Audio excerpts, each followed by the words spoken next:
Hello hello hello hello hello. Good morning good morning good morning good morning.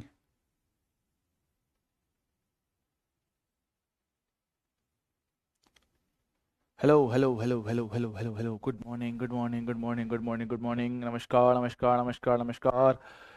स्वागत है आपका आपके छोटे से प्यारे से नन्हे से मुन्ने से बैच में जिसका नाम है यकीन नीट हिंदी 2.0 2025। हाँ जी सर।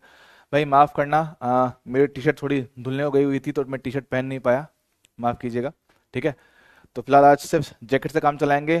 ठीक है। चलो भाई नमस्कार। तो कैसे हैं आप सब लोग? Hello hello hello hello. तो कैसे हैं आप सब लोग? नमस्कार नमस्कार नमस्कार नमस्कार। Good morning good morning good morning.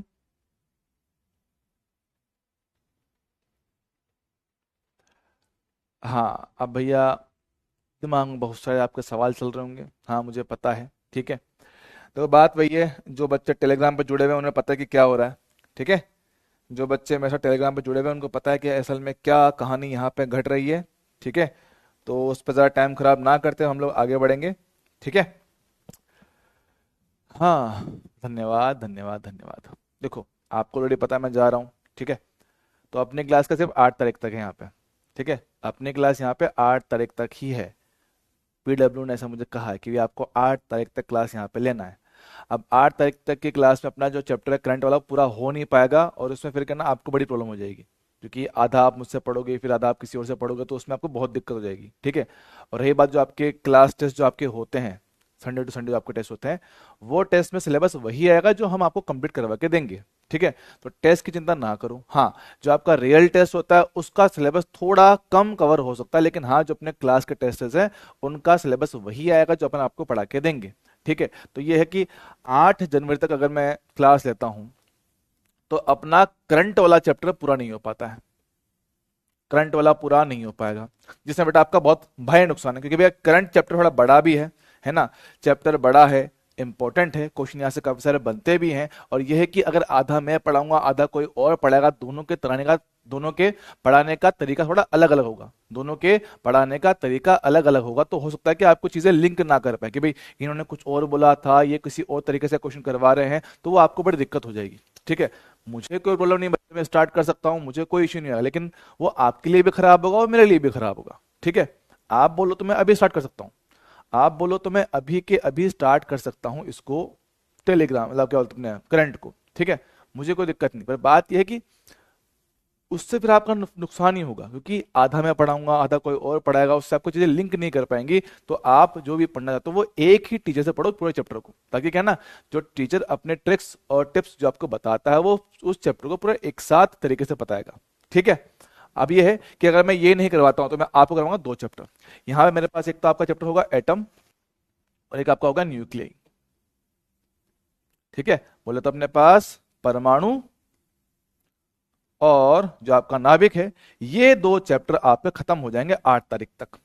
तो ये है कि अपने को एक 2 चैप्टर का फायदा ही मिल जाएगा, चैप्टर अपने पूरे भी हो जाएंगे। ठीक है। ये तो अपने पास कंप्लीट हो जाएंगे, इसमें अपने को कोई दिक्कत आएगी भी नहीं, आराम से काम अपन लोग कर सकते हैं। ठीक है।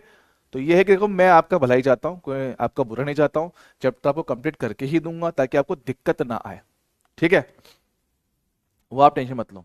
ठीक है। क्योंकि देखो बात क्या है, देखो मतलब मैं बोलना नहीं चाहता ये बात, पर बात ये है कि देखो कहीं ना कहीं मेरे साथ तो देखो यही हो रहा है। मेरे साथ फिलहाल यही हो रहा है कि भैया कि मैं चैप्टर स्टार्ट कर दूं, चैप्टर पूरा नहीं होगा, फिर कल को बच्चे मुझे गरियाएंगे कि हाँ कैसा मास्टर है, हरामी है, नालायक है, कमीना है, कि चैप्टर पढ़ा शुरुआत करके आधे में छोड़ के चला गया, कैसा मास्टर है, घटिया मास्टर है, ये वो। तो मेरे साथ तो देखो प्लानिंग वही चल रही है। ठीक है। तो वो है कि मेरे साथ चाहे जो हो जाए पर आपका नुकसान ना हो। ठीक है। मेरे साथ चाहे जो हो लेकिन आपका नुकसान ना हो। ठीक है। उसके लिए आप बिल्कुल निश्चिंत रहिए कि जहां तक मेरे बस में बात है मैं आपको चीजें बिल्कुल खत्म करके दूंगा। ठीक है। ठीक है। हाँ।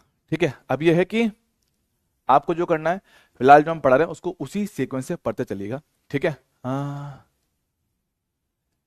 बेटा, मुझे नहीं पता कौन बैच में आएगा, हो सकता है शायद एमआर सर भी आ जाए, कोई बड़ी बात नहीं है। ठीक है। एमआर सर भी आ सकते हैं। और एमआर सर आ गए फिर तो आपके बल्ले बल्ले मजे मजे, है ना, कोई टेंशन वाली बात ही नहीं है। ठीक है, और बाकी अगर जिनको मुझसे पढ़ना है वो आप मेरा टेलीग्राम चैनल ज्वाइन कर लीजिए, आपको कोई दिक्कत नहीं आएगी। जो मेरा बचा हुआ सिलेबस है वो एकदम बिल्कुल टाइम से पहले मैं आपको खत्म करके दूंगा। जो भी यहाँ का प्लानर है ना, उस प्लानर से पहले आपको खत्म करके दूंगा यूट्यूब पर। ठीक है, तो उसके लिए आप बिल्कुल निश्चिंत रहिए। ठीक है, चलो सबसे पहले हमने क्या ना, लास्ट टाइम पे हमने जो मॉडर्न फिजिक्स का जो हमने पार्ट स्टार्ट किया था वो हमने पढ़ा था, कौन सा, डुअल नेचर। ठीक है, तो सबसे पहले बात देखते हैं कि हमने डुअल नेचर में क्या क्या पढ़ दिया था, जरा उसको एक बार शॉर्ट में रिवाइज करते हैं कि अपने डुअल नेचर में क्या पढ़ा था। ठीक है, डुअल नेचर में हमने शॉर्ट में क्या कहानी पढ़ा था। ठीक है, dual nature of radiation and matter. बीच में जब मैं छुट्टी पे गया था मैंने ये 3 लेक्चर आपको रिकॉर्डेड फॉर्मेट में दिए थे, उम्मीद है आप सभी ने ये टॉपिक्स देख लिए होंगे। ठीक सर, इसमें हमने आपको बताया था कि मेरे पास जो होती है रेडिएशन, जो आपका प्रकाश होता है, प्रकाश की 2 प्रकृति होती है। सर क्या होती है? प्रकाश की 2 प्रकृति होती है। एक में आप इनको कण मानते हो और एक में आप इनको तरंगे मानते हो। ठीक है, तरंग मानते हो। तरंग की बातें हम लोग करेंगे वेव ऑप्टिक्स में। तरंग की बातें हम करेंगे किसमें? वेव ऑप्टिक्स में। ठीक है, और वेव ऑप्टिक्स में। ठीक सर, यहां जो बात करेंगे हम कि प्रकाश को अगर कण माना जाए, प्रकाश को अगर कण माना जाए, तो हमने कहा था कि प्रकाश को अगर कण माना जाए तो होता है क्या सर? प्रकाश हमारे पास क्या है? ऊर्जा के छोटे छोटे पैकेट के फॉर्म में आ रहा है, जिन्हें आप लोग कहते हो फोटोन। ठीक है, और जो एक फोटोन होता है, उस एक फोटोन की ऊर्जा हमने सर लिखा है किसने? एच न्यू से। एच होता है प्लांक नियतांक, न्यू होता है मेरे पास आवृत्ति। न्यू को लिख सकते हो कितना? सी बटे लैम्बडा। तो ये मेरे पास होता है एक फोटोन का ऊर्जा। क्लियर है क्या? एक फोटोन का ऊर्जा। सर इसके लिए हमने आपको कुछ शॉर्टकट फॉर्मूले बताए थे सर, क्या कि 12400 डिवाइड में कितना? लैम्बडा एंगस्ट्रॉम में रखोगे तो आपको एनर्जी मिलेगा इलेक्ट्रॉन वोल्ट में। या फिर सर कितना? 1240 बटे लैम्बडा किसमें? नैनोमीटर में। तो एनर्जी आपको मिलेगा किसमें? इलेक्ट्रॉन वोल्ट में। सर जी हाँ, ये बात हम लोग आपको बता चुके थे इन टॉपिक्स में। ठीक है, चलेगा क्या? हाँ सर, अब क्योंकि आप लोग फोटोन को मान रहे हो, एक क्या ना, फोटोन हमारे पास क्या है? कण की तरह बिहेव कर रहा है। अगर कण की तरह काम करेगा तो मेरे पास क्या? उसका द्रव्यमान भी होता है, मोमेंटम भी होता है, हर तरह की चीज हम बात करते हैं। तो मेरे पास क्या है? इसका जो हम लिखते हैं मोमेंटम, वो कितना मेरे पास आएगा? एनर्जी ई बटा सी लिखा जाता है। एनर्जी ई बटा सी लिखा जाता है। सी मेरे पास होता है प्रकाश का वेग, जिन्हें पता है, बहुत बढ़िया। सी होता है प्रकाश का वेग। हाँ जी सर, है ना। ई क्या बोलो कितना? एच बटा लैम्बडा। ये क्या होता है? उसका संवेग, मोमेंटम। संवेग, फोटोन का संवेग बोले तो मोमेंटम। हाँ जी सर, ये हमने आपको बताया हुआ है। उसके अलावा सर बात करें आपका द्रव्यमान, ई बटे सी स्क्वायर लिखते हैं। ई बटा सी स्क्वायर इसको लिखा जाता है। हाँ जी सर, या मोमेंटम पी बटा इसको सी भी लिख सकते हो। हाँ जी सर, मेरे पास क्या होता है? फोटोन का प्रभावी द्रव्यमान। फोटोन का प्रभावी द्रव्यमान हमने इसको कहा था। ठीक है, ये बातें हम लोग इस चैप्टर में की थी। ठीक है, इसके अलावा और क्या है इसमें? देखो देखो देखो, हमने कहा था विकिरण की तीव्रता, विकिरण की तीव्रता पे आधारित सवाल, विकिरण की तीव्रता पे आधारित सवाल हमने कहा था। सर तीव्रता क्या होता है? तीव्रता होता है एकांक सतह पर एकांक समय में आने वाली ऊर्जा को हम लोग कहते हैं ये। हाँ सर, क्या होता है? एकांक समय में एकांक सतह पे आने वाली ऊर्जा को हम लोग क्या कहते हैं? हम लोग कहते हैं विकिरण की तीव्रता। हाँ जी सर, चल ठीक है। सर इसमें ई क्या होता है भैया? ई मेरे पास होता है आने वाला टोटल ऊर्जा बटे एरिया बटे टाइम। सर जी हाँ। सर टोटल ऊर्जा कैसे निकालोगे? सर टोटल ऊर्जा हम लोग लिखते हैं भैया फोटोन की संख्या जो आ रहे हैं, और एक फोटोन की ऊर्जा बटे ए इंटू टी होता है। हाँ सर, तो इसमें ए क्या है? सर एन का मतलब है टोटल नंबर ऑफ फोटोन जो आ रहे हैं। ई मेरे पास क्या है? एक फोटोन की ऊर्जा है। सर ठीक है, ए होता है एरिया, टी होता है समय। तो यहां से आपसे वो एन बटा टी निकलवाता है। एन बटा टी आई ए बटा ई मेरे पास लिख दिया जाता है। अरे वाह सर, आई ए बटा ई लिख दिया जाता है। इसका मतलब क्या होता है? Number of photons, number of photons जो सतह पर आके टकरा रहे हैं, ये बात हमने कक्षा में किया हुआ है। ठीक है क्या? हाँ जी सर, चलेगा क्या? कोई दिक्कत वाली बात इसमें नहीं है। हाँ सर, तो इससे एक बात समझ में आता है कि जो मेरे पास फोटोन की संख्या जो टकरा रही होता है यह समानुपाती होता है किसके, इंटेंसिटी के। तो जैसे जैसे प्रकाश की या विकिरण की तीव्रता बढ़ता है मेरे पास आने वाले फोटोन की संख्या बढ़ता है। मतलब इंटेंसिटी बढ़ाओगे, तीव्रता बढ़ाओगे तो फोटोन की संख्या बढ़ता है सर, ठीक है।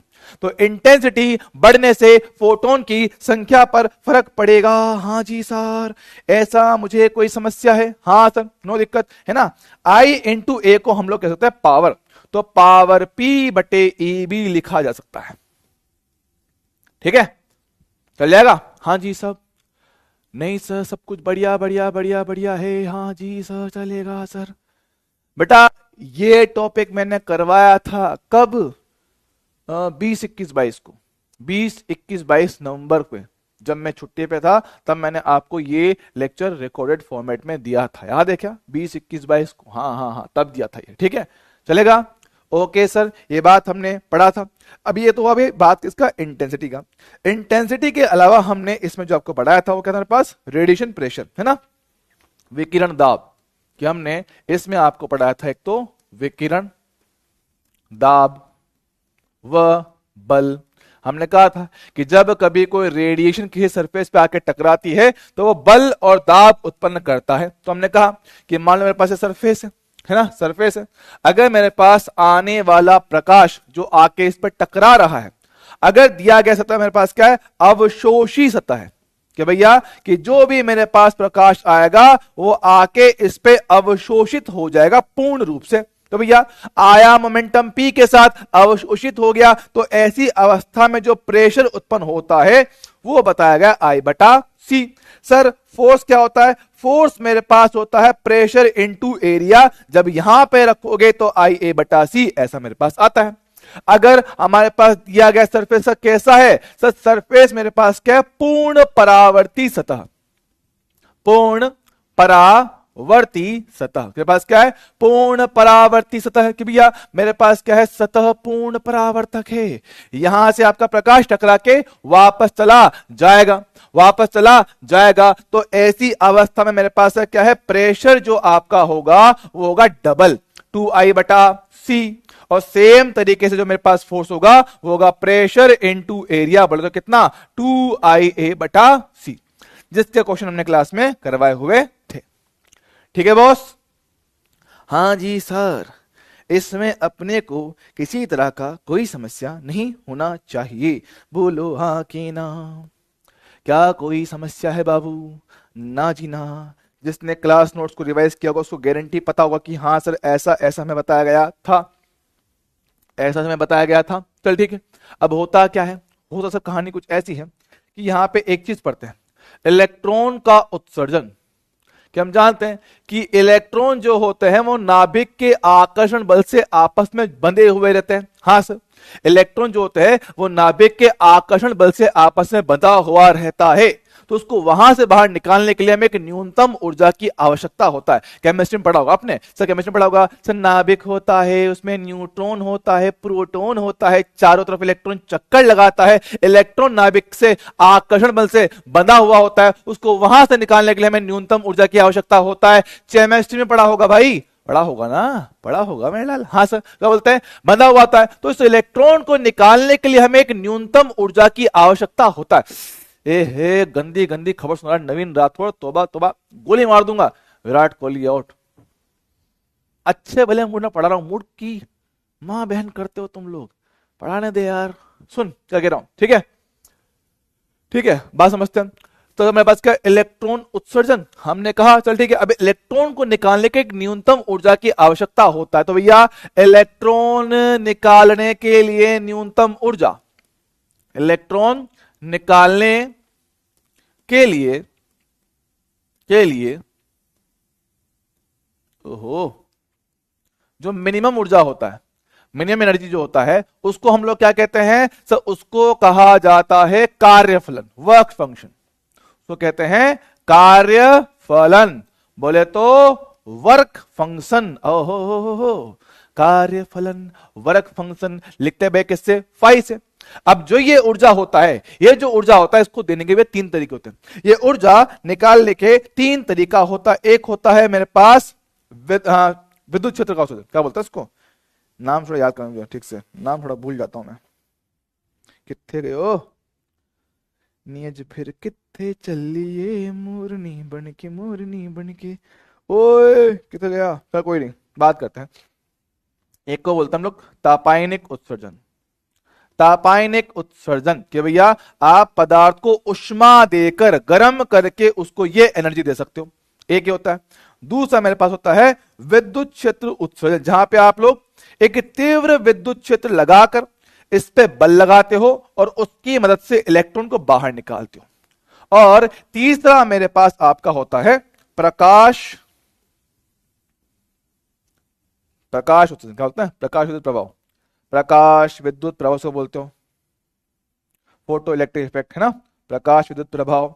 या सूर्य से आने वाले प्रकाश को उपयोग करके, सूरज से आने वाले प्रकाश का उपयोग करके ऊर्जा देते हो और आप लोग इलेक्ट्रॉन को बाहर निकालते हो। और हम लोग इस चैप्टर में इसी को पढ़ते हैं, प्रकाश विद्युत प्रभाव, जहां पर आप लोग किसी धातु की सतह पर प्रकाश को डालते हो और प्रकाश को डालकर आप लोग क्या कहते हो, इस इलेक्ट्रॉन को बाहर निकालते हो। चल ठीक है, तो इसके पदों में प्रकाश के लिए ये जो वर्क फंक्शन होता है, क्या लिखते भैया, एच न्यू नॉट या एच सी बटे लैम्बडा नोट। सो ठीक है, ये न्यू नोट क्या होता है, इसको हम लोग कहते हैं देहली आवृत्ति, थ्रेशोल्ड फ्रीक्वेंसी, देहली आवृत्ति इसको कहा जाता है, ठीक सर।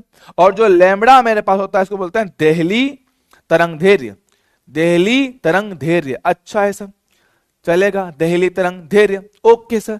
तो हम ये कहते हैं कि भैया फोटो इलेक्ट्रिक इफेक्ट होने के लिए, फोटो इलेक्ट्रिक इफेक्ट होने के लिए हम क्या कह रहे हैं कि कोई धातु सरफेस है, धातु की सरफेस पे प्रकाश आएगा ऊर्जा ई लेकर, इस सतह का कार्यफलन कितना फाई होगा। तो हम कहते हैं कि सर यहां से इलेक्ट्रॉन सिर्फ तब निकल पाएगा कि भैया फोटो इलेक्ट्रिक इफेक्ट सिर्फ तब हो पाएगा जब आने वाली ऊर्जा कार्यफलन से ज्यादा हो, क्योंकि हमने कह रखा है कि इलेक्ट्रॉन को निकालने के लिए कम से भी कम इतना ऊर्जा चाहिए। तो जब आप ऊर्जा इससे ज्यादा या इसके बराबर दोगे तब जाके मेरे पास क्या होता है, फोटो इलेक्ट्रिक इफेक्ट देखने को मिलता है। अच्छा, तो इसके संगत जो आने वाले प्रकाश की आवृत्ति है वो ज्यादा होना चाहिए इस वाक फंक्शन के संगत देहली आवृत्ति की। अच्छा, सेम तरीके से लैम्बडा छोटा होना चाहिए लैम्बडा नोट से, ओके है सर, चलेगा। फोटो इलेक्ट्रिक इफेक्ट होने के लिए ये बातें जरूरी है, ये होगा तभी मेरे पास सारा काम हो पाएगा, ठीक सर। इसके बाद फोटो इलेक्ट्रिक इफेक्ट को समझाने के लिए दो साइंटिस्ट थे, हॉलवॉच और लेनार्ड, उन्होंने एक एक्सपेरिमेंट किया था और एक्सपेरिमेंट के बेस पर उन्होंने कुछ सिंपल बातें कही जो आपको डायरेक्टली याद रखने का है, ठीक सर। सर कौन सी बातें याद रखने का था, देखो हमने कहा था कि एक कि आपकी जो होती है इंटेंसिटी, प्रकाश की जो होती है तीव्रता, विकिरण की तीव्रता, कि सर इंटेंसिटी बढ़ाने से क्या बढ़ेगा, सर नंबर ऑफ फोटोन जो आ रहे हैं, नंबर ऑफ फोटोन जो मेरे पास आ रहे हैं, ठीक है सर। कब की बात कर रहे हैं, जब आवृत्ति देहली आवृत्ति से ज्यादा, तब की बात कर रहे हैं सब, ठीक है। तो मेरे पास क्या, इंटेंसिटी बढ़ाऊंगा तो नंबर ऑफ फोटोन बढ़ेंगे, नंबर ऑफ फोटोन बढ़ेंगे तो उत्सर्जित इलेक्ट्रॉन की संख्या बढ़ेगा। हमने कह रखा है कि एक फोटोन एक इलेक्ट्रॉन से बातचीत करता है तो उत्सर्जित इलेक्ट्रॉन की संख्या बढ़ेगी। तो जितने ज्यादा फोटोन आएंगे उतनी ही ज्यादा इलेक्ट्रॉन से बातचीत होगी, जितनी ज्यादा लड़कियां आएंगी उतने ज्यादा लड़कों से बात करेंगी, वो मुक्त हो जाएंगे, और जितने ज्यादा इलेक्ट्रॉन मुक्त होंगे उतना ही ज्यादा मेरे पास क्या होगा, संतृप्त धारा आएगा, उतना हमारे पास क्या है, संतृप्त धारा हमारे पास आता है। याद है, हाँ सर, ओके सर। उसके अलावा हमने कह रखा है कि अगर हम लोग बढ़ाते हैं आवृत्ति, आवृत्ति बढ़ाते हैं, बोले तो न्यू को बढ़ाते हैं, आवृत्ति बढ़ाने से फोटोन की ऊर्जा बढ़ती है। एक अकेले फोटोन का जो एनर्जी है वो मेरे पास क्या है, लगातार बढ़ता चला जाता है। फोटोन का ऊर्जा बढ़ता है तो उत्सर्जित इलेक्ट्रॉन की ऊर्जा बढ़ जाती है, उत्सर्जित इलेक्ट्रॉन की काइनेटिक एनर्जी बढ़ता है। और इसके बढ़ने से क्या होता है, इसको रोकने के लिए आवश्यक स्टॉपिंग पोटेंशियल भी मेरे पास बढ़ता है।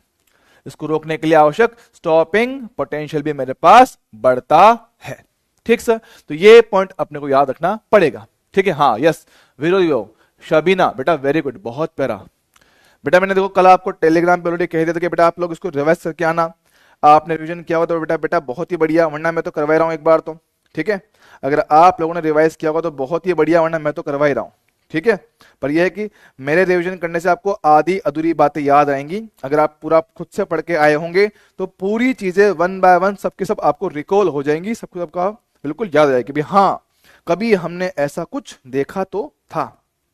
ठीक है सर, रही बात ग्राफ वगैरह की, हमने बता रखा कि अगर अगर हम लोग सैचुरेशन करंट का ग्राफ बनाए तीव्रता के साथ, तो हमने कहा था कि जैसे जैसे इंटेंसिटी बढ़ाओगे मेरे पास करंट बढ़ता चला जाता है। सर ठीक है, उसके अलावा अगर हम लोग ग्राफ बनाए सैचुरेशन करंट का या बोले धारा का, अगर हम ग्राफ बनाए धारा का विभव के साथ, तो हमने सर ग्राफ देखा था कि सर क्या होता है कि हमारे पास वो जो ग्राफ था वो कुछ ऐसा आता था, ऐसे याद करो। हाँ सर चलेगा, ये जो होता है वो होता है सैचुरेशन करंट, अधिकतम धारा जो आपको मिल सकता है। इसको आप लोग बोलते हो नेगेटिव विरोधी विभव, निरोधी विभव, स्टॉपिंग पोटेंशियल। हाँ जी सर, ओके सर, चलेगा दौड़ेगा, हाँ सर जानता हूं। और उनसे जुड़ी खास बात मेरे पास यहां पर है। ठीक सर, है ना। इसके अलावा लास्ट में एक आया था साइंटिस्ट, कौन, आइंस्टीन। आइंस्टीन ने क्या है आपको, आइंस्टीन का एक क्वेश्चन था, उसने कहा कि उत्सर्जित इलेक्ट्रॉन की जो अधिकतम गतिज ऊर्जा होता है वो होता है आपतित फोटोन की ऊर्जा माइनस कार्यफलन होता है। हाँ सर, तो आप लोग ई को लिख सकते हो एच न्यू, ये कितना एच न्यू नॉट, या फिर आप इसको लिख पाओगे एच सी बटा लेमड़ा, या और इसको एच सी बटे लेमड़ा नोट। हाँ सर, ये हमने बताया हुआ है। और जो काइनेटिक एनर्जी मैक्सिमम होता है, या तो आप इसको हाफ एम वी स्क्वायर लिख सकते हो, या फिर इसको आप लोग ई वी नॉट कह सकते हो। ये मेरे पास क्या होता है, स्टॉपिंग पोटेंशियल, स्टॉपिंग पोटेंशियल, जिसके आधार पे हमने काफी सारे क्वेश्चन किए थे और कुछ होमवर्क मैंने आपको दिए थे जो कि मैं अभी आपको करवाऊंगा, जो कि मैं आपको अभी करवाने वाला हूं। ठीक है, चलेगा क्या? हाँ जी सर, बढ़िया है, यस ठीक है, चलेगा, डन है, ओके ओके ओके, चल ठीक है सर। ये कहानी तो मेरे पास हुई आपके प्रकाश की द्वैत प्रकृति को लेकर, हमने कहा। फिर बाद में एक साइंटिस्ट आया, कौन, डी ब्रोगली, है ना। बाद में एक साइंटिस्ट आया डी ब्रोगली। डी ब्रोगली ने एक सिंपल बात कही कि भैया कि अगर मेरे पास प्रकाश की दो नेचर हो सकते हैं, जैसे कि प्रकाश को आपने कण भी माना है और तरंग भी माना है, तो बिल्कुल वैसे ही जो हमारे पास पदार्थ, जो मेरे पास जो कण होता है, कण भी तरंग की तरह व्यवहार कर सकता है। मतलब कि जब छोटे छोटे आवेशित कण या अनावेशित कण, छोटे छोटे इलेक्ट्रॉन होते हैं, प्रोटॉन होते हैं, न्यूट्रॉन होते हैं, अगर इनको बहुत तेज रफ्तार से गति करवाया जाए, बहुत तेज रफ्तार से गति करवाया जाए, तो ये मेरे पास क्या है, तरंग की तरह काम कर सकते हैं। और उनका जो लैम्बडा होता है वो होते हैं एच बटा पी से। पी आपका क्या होता है, संवेग होता है। तो संवेग का फॉर्मूला होता है एम इन टू वी होता है। या संवेग को गतिज ऊर्जा के पदों में लिख सकते हो सजी, हां ऐसा कुछ होता है। या फिर आवेशित कणों के लिए, आवेशित कणों के लिए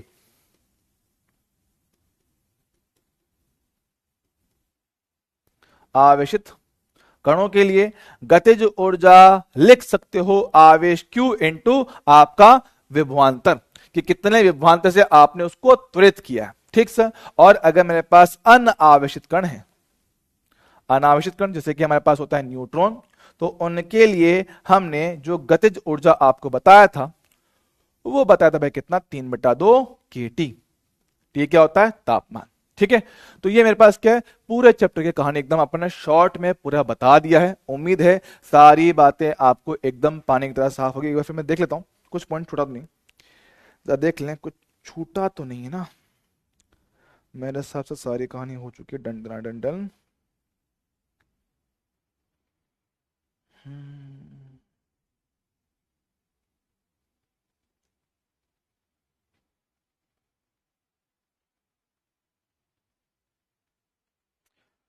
यस भैया, यही कहानी है। यही कहानी है। ठीक है, तो एक बार आराम से आप लोग देख लो, ये सारी बात अपने लास्ट क्लास मतलब जब अपने जब चैप्टर पढ़ा था तब हमने ये करवाई थी, और इसी के आधार पे कुछ क्वेश्चंस हैं। ठीक है, तो आपको पहले बोलता हूँ, जिन लोगों ने ये पार्ट रिवाइज करके आए होंगे उनको गारंटी सारी बातें याद आई होंगी। ठीक है, जिन्होंने रिवीजन नहीं किया है कोई बात नहीं, इसको आज रिवाइज करना, आज का इसके होमवर्क को देख लेना, ज्यादा दिक्कत आपको नहीं आएगा। ठीक है, ज्यादा दिक्कत इसमें आपको नहीं आएगा, इजी टॉपिक से। और सबसे बड़ी बात, मॉडर्न फिजिक्स करवाने का पर्पस भी ये है कि नीट एग्जाम में सबसे ज्यादा क्वेश्चन यहीं से बनते हैं। मैं बताऊं, आपका डुअल नेचर हो गया, एटम हो गया, न्यूक्लियर हो गया, और आपका सेमीकंडक्टर, ये 4 चैप्टर से भी कम 12 से ऊपर के क्वेश्चन बन जाते हैं। 12 या 12 से ऊपर क्वेश्चन बन जाते हैं इन 4 चैप्टर से मिला के। मिनिमम है कि 10 से 12 क्वेश्चन तो बनते ही बनते हैं यहां से। इन 4 चैप्टर से 10 से 12 क्वेश्चन बनना तय है। तो 4-4 नंबर के क्वेश्चन अगर जोड़ते हैं तो 10 क्वेश्चन का कम से कम कितना, 40 नंबर है भैया, 40 नंबर सिर्फ इन 4 चैप्टर से। इन 4 चैप्टर से 40 नंबर बिल्कुल आने के पूरे चांस है, पूरे चांस। तो भैया आपको ये चैप्टर करवाना पर्पस भी यही है कि भैया हाँ, हमें चैप्टर्स इंपॉर्टेंट है, इनको ढंग से तमीज से कंप्लीट कर ले ताकि आपको दिक्कत ना आए। ठीक है, एक बात समझो, यहाँ के टेस्ट में नंबर लाके सिर्फ दिल को खुशी मिलेगी, नीट के एग्जाम में क्लियर करके अपने को ज्यादा खुशी मिलेगा, तो भैया वहां ज्यादा मजा आता है। ठीक है सर, आई बराबर पी बटा ए कैसे है बेटा, इंटेंसिटी होता है मेरे पास energy upon area upon time. Energy upon time को कहते हैं पावर, एनर्जी अपॉन टाइम को कहते हैं पावर, तो पावर अपॉन एरिया ये बनता है। ये मैंने जब पढ़ाया था तब भी बताया था। ठीक है, एनर्जी अपॉन टाइम को हम लोग क्या बोलते हैं, पावर कहते हैं। ठीक है, और चैप्टर आपके इजी बहुत हैं, चैप्टर आपके इजी हैं, छोटे हैं और बहुत काम के, मतलब कम टाइम में ज्यादा मार्क्स को कवर कर सकते हो। ठीक है, चलो भाई आओ इस कहानी को शुरू करते हैं अब अपने होमवर्क। ठीक है, ये अपने कुछ होमवर्क मैंने आपको दिए हुए थे, जिन्होंने पढ़े थे देख लेना, जिन्होंने नहीं पढ़ा है कोई बात नहीं, आप लोग उसको बाद में देख सकते हो। ठीक है, आज ठीक है, बोला गया प्रकाश विद्युत प्रभाव को समझाने वाले चित्र में डायग्राम दे रखा है। बोला गया कि इनमें से किसके लिए देहली आवृत्ति ज्यादा है, कम है, समान है, ये आपसे पूछना। चलो ठीक है सर, निरोधी विभव का ग्राफ पूछा गया है आवृत्ति के साथ। सर हमने ये ग्राफ आपको क्लास में बताया हुआ, सर याद करते हैं। गतिज ऊर्जा आइंस्टीन का समीकरण के ई मैक्सिमम क्या था, सर आपने लिखवाया था ई माइनस का फाइव, बोले तो एच न्यू माइनस का एच न्यू नॉट। बोला गया निरोधी विभव, तो एक काम करो गतिज ऊर्जा को कह दो ईवी नॉट बराबर एच न्यू माइनस का एच न्यू नॉट। तो देखना वी नॉट बराबर एच बटा ई न्यू माइनस का एच न्यू नॉट बटा ई। चल ठीक है, तुलना करता हूं इसकी आदर्श समीकरण से। हमें ग्राफ चाहिए वी नॉट का आवर्ती के साथ, दोनों की पावर एक एक, दोनों आमने सामने। यस सर, वी नॉट समानुपाती है न्यू के, स्ट्रेट लाइन ग्राफ बनता है, तो जी हां बनता है। तो आदर्श समीकरण y बराबर एम एक्स प्लस का सी। चल देख पाओगे, तो अगर मैं इनका ग्राफ बनाऊं, अगर मैं इनका एक सिंपल सा ग्राफ बनाया जाए, देखो देखो देखो देखो देखो सर, m का वैल्यू तो ये रहा जो कि धनात्मक है, तो m का वैल्यू धनात्मक मतलब कि जब जब m मेरे पास धनात्मक होता है लाइन जाता है नीचे से ऊपर। ठीक सर, c का वैल्यू भैया क्या है, ऋणात्मक। c का वैल्यू ऋणात्मक होना मतलब y अक्ष पे नीचे काटेगा। ओके सर, तो नीचे काटते हुए हमने ऐसे लाइन बना दिया, नीचे काटते हुए हमने ऐसे लाइन बना दिया। सर बहुत बढ़िया बहुत बढ़िया बहुत बढ़िया बहुत बढ़िया बहुत बढ़िया। ठीक है, चलेगा क्या, हाँ सर चलेगा। चल ठीक है सर, पास क्या है, c का वैल्यू देखना एच न्यू नॉट, हाँ सर, तो पहले के लिए c1 क्या बना पास एच न्यू नॉट बटा सी। सर अगर ऐसे ही एक लाइन और बनाऊं इस ग्राफ के हिसाब से, दूसरी लाइन ये रहा, क्या उसका c थोड़ा सा ज्यादा है, उसका c ज्यादा होगा मतलब उसके लिए एच न्यू नॉट बटा सी भी ज्यादा ही आएगा। हाँ जी सर, जरा देखो ग्राफ में सर, ये वाला किसका है, सोडियम का, ये किसका है, एल्यूमिनियम का। साफ साफ देख पाते हो, एल्यूमिनियम के लिए सी ज्यादा है, अगर एल्यूमिनियम के लिए सी ज्यादा होगा तो उसके लिए न्यू नॉट ज्यादा मेरे पास आएगा, मतलब न्यू एल्यूमिनियम का ज्यादा है कंपेयर टू सोडियम के, मतलब देहली आवृत्ति एल्यूमिनियम की ज्यादा है। समान तो नहीं है, दोनों धातुओं के लिए अधिकतम गतिज ऊर्जा रेखीय रूप से आवर्ती पर निर्भर करता है सर, बिल्कुल सही बात है। रेखीय रूप से निर्भर करता है, एकदम सही बात है ना। समान आवर्ती परिवर्तन के लिए समान नहीं भैया, समान नहीं होता है, ठीक है। सोडियम और एल्यूमिनियम सोडियम के तुलना में अधिक अच्छी प्रकाश संवेदी धातु। सर देखो, अब इसका मतलब क्या है, एल्यूमिनियम सोडियम की तुलना में अच्छी प्रकाश संवेदी धातु। सब मतलब क्या है समझना, एल्यूमिनियम का क्या है, मेरे पास क्या है, दहली आवर्ती ज्यादा है, मतलब कि इसको ज्यादा वर्क फंक्शन चाहिए, कि भाई इसका जो कार्य फलन है एल्यूमिनियम का वो ज्यादा है सोडियम की तुलना में। ध्यान से ज्यादा बात सुनिएगा, किसे को सुनो किसे, अगर मेरे पास दहली आवर्ती ज्यादा तो कार्यफलन ज्यादा। कार्यफलन ज्यादा समझते हो, कार्यफलन का मतलब था इलेक्ट्रॉन को निकालने के लिए न्यूनतम ऊर्जा क्या चाहिए, क्या कह रहा हूं, इलेक्ट्रॉन को निकालने के लिए न्यूनतम ऊर्जा क्या चाहिए। सर अगर कार्यफलन ज्यादा है मतलब इलेक्ट्रॉन को निकालने के लिए ऊर्जा ज्यादा लगेगा, सही बात। और जहां पे इलेक्ट्रॉन को निकालने के लिए ऊर्जा ज्यादा लगेगा वो तो खराब है ना, वो तो खराब है। ये बोल रहा है प्रकाश संवेदी मतलब कि ज्यादा सेंसिटिव है, ज्यादा सेंसिटिव मतलब कि प्रकाश के आते ही इलेक्ट्रॉन निकल जाए आसानी से, नहीं सर। एल्यूमिनियम के लिए तो वर्क फंक्शन ज्यादा है तो वहां से इलेक्ट्रॉन निकालना ज्यादा मुश्किल है। ये बोला कि ज्यादा संवेदी, नहीं नहीं नहीं, झूठ बोलता है, झूठ बोलता है। एल्यूमिनियम का तो कार्यफलन ज्यादा है तो वहां से इलेक्ट्रॉन को निकालना ज्यादा मुश्किल होगा भाई, तो ये संवेदी नहीं है, ये कम संवेदी है। सोडियम ज्यादा संवेदी है एल्यूमिनियम की तुलना, तो भैया मेरे पास ये गलत है। बोला गया समान आवर्ती के लिए सोडियम और एल्यूमिनियम के लिए निरोधी विभव अलग अलग है ना। समान आवर्ती के लिए समझो सर, समान आवर्ती के लिए, अच्छा रुको, सी भी सही होगा, सही बात है, ये भी सही है, ये भी सही है। समान आवर्ती, रुको, नहीं, समान आवर्ती परिवर्तन की बात कर रही है, समान आवर्ती परिवर्तन के लिए। सर आवर्ती परिवर्तन से फर्क नहीं पड़ता, आवर्ती क्या है ना, समान आवर्ती परिवर्तन की बात कर रहा हूं। मेरे पास कह रहे हैं कि समान आवर्ती परिवर्तन के लिए सोडियम एल्यूमिनियम के लिए निरोधी विभव अलग अलग है। नहीं सर, बात क्या है, आवर्ती परिवर्तन से जो मेरे पास परिवर्तन आएगा वो मेरे पास अलग तरह से आता है, ठीक है। हम उससे हम नहीं कह सकते हो कि हमारे पास क्या समीकरण ये रहा कि ये बोल रहा है कि समान आवर्ती की न्यू को परिवर्तन करने पर ये चीजें अलग अलग होंगी, नहीं कह सकते, नहीं कह सकते हो। वैल्यू कितना है क्या है उसके आधार पे आप लोग ये बात कह पाओगे। और मेन बात तो क्या है, सरल रेखीय इनका संबंध है, तो जो परिवर्तन यहां करोगे वही परिवर्तन आपको यहां देखने को मिलता है। स्ट्रेट लाइन जो होता है ना, समझो, स्ट्रेट लाइन का होता है, अच्छा है सर, है ना। तो भैया परिवर्तन सेम चलता है, तो भैया मेरे पास क्या, ये पॉइंट सही नहीं होगा, ऑप्शन बी ज्यादा करेक्ट ऑप्शन है, ठीक है, ठीक है, क्या चलेगा क्या। हाँ, तो ये बढ़िया सवाल है, शानदार और बेहतरीन सवाल है, एकदम बेहतरीन, जबरदस्त। आया कि नहीं आया है बताओ, आया है कि नहीं आया है, जल्दी से बताओ फटाफट से। कोई समस्या, टेंशन, दुख दर्द, पीड़ा वाली बात,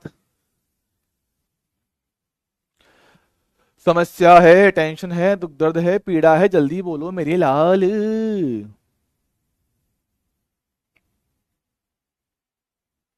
बेटा बिश्नोई जी पहले पढ़ ले, एमआर सर आएंगे तो आ जाएंगे, पढ़ लेना, अभी क्यों बकेती काट रहा है।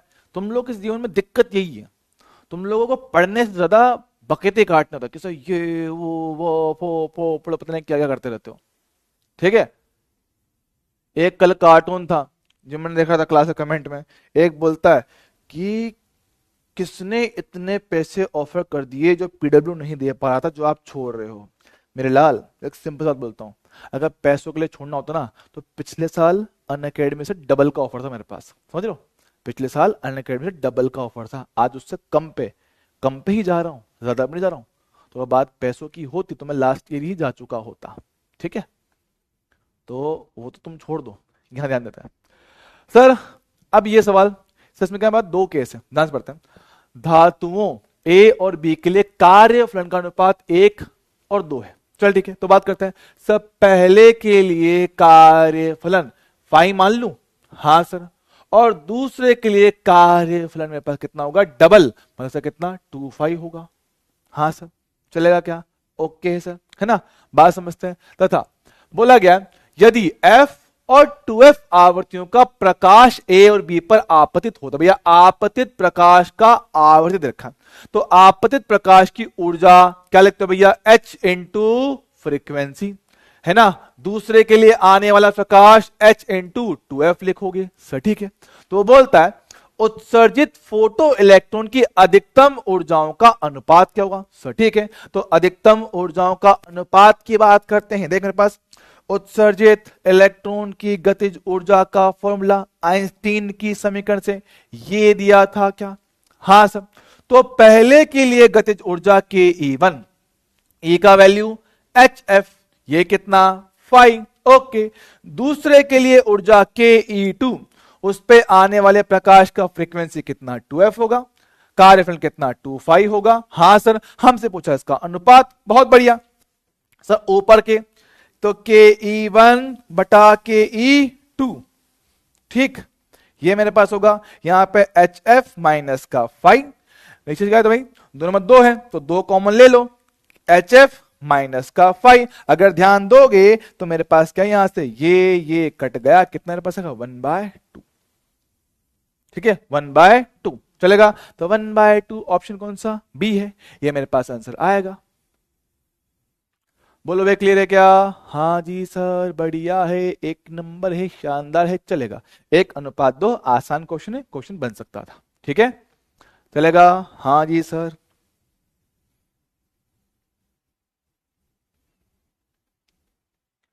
ठीक है,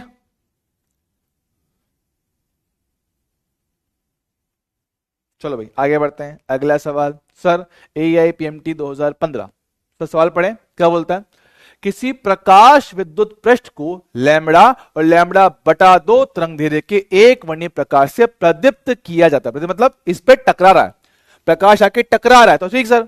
आने वाले प्रकाश की ऊर्जा पहले केस में लैम्बडा दे रखा है लैम्बडा, और दूसरे वाले के लिए तरंगदैर्घ्य दे रखा है लैम्बडा बटा 2, तो 2 जाएगा ऊपर, 2 गया ऊपर से कितना 2hc बटे लैम्बडा, ठीक सर।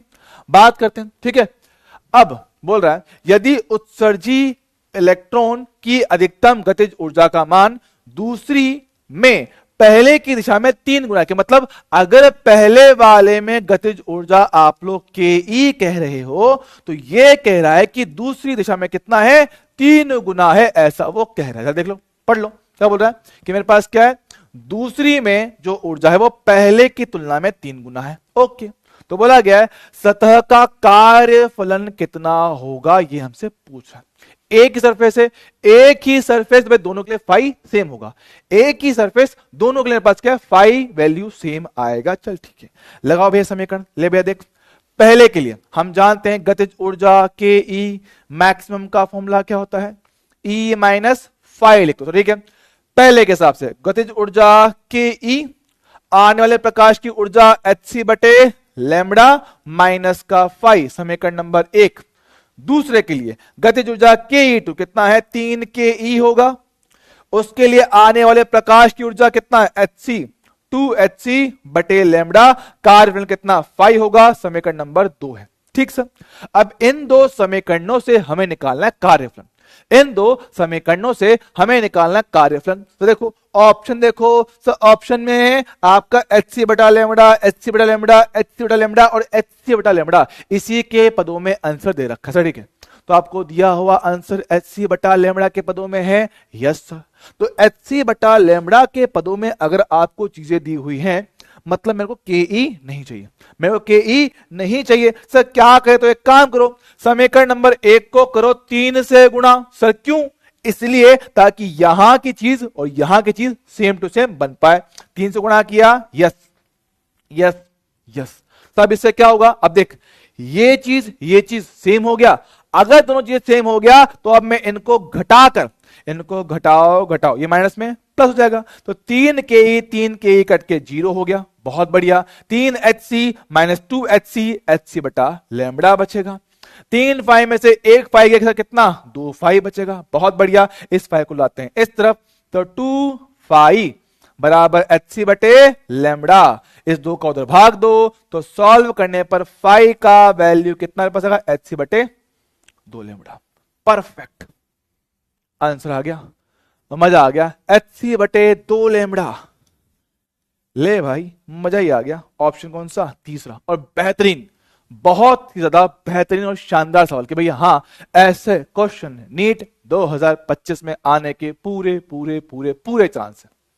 मैं कहता हूं भैया गारंटी मान लो एक तरह से, गारंटी मान लो एक तरह से कि हाँ एग्जाम में ऐसा क्वेश्चन इस साल आने का पूरा चांस है गारंटी के साथ। ठीक है भाई, चलेगा? हाँ जी सर, हाँ जी सर, हाँ जी सर, ओके सर, है ना? चलेगा? ओके है सर। सर ऐसा ही अपने पास अब ये क्वेश्चन थे डी ब्रोगली पे आधारित, डी ब्रोगली पर आधारित। चलो भैया बोला गया है कि समान विभवांतर से हम इनको कर रहे हैं त्वरित। एक है प्रोटॉन, एक है अल्फा कण, है ना? एक है प्रोटॉन और एक है अल्फा कण। चलो याद करते हैं। डी ब्रोगली की तरंगदैर्घ्य का फॉर्मूला वोल्टेज V के पदों में कितना था? H/2m। गतिज ऊर्जा होता है Q इंटू आपका विभवांतर V, जिससे आप उसको त्वरित कर रहे हो, त्वरित विभवांतर। हाँ सर चलेगा। तो इसके हिसाब से भैया V तो सेम है, H भी सेम है, बचा कौन? लैम्बडा समानुपाती 1/√Q इंटू एम के। चल ठीक है सर, कौन कौन है? एक तो है प्रोटॉन और एक है अल्फा। बराबर उल्टे में है तो नीचे में। प्रोटॉन का आवेश होता है प्लस का ही, द्रव्यमान कितना? m ऑफ प्रोटॉन √ ठीक सर।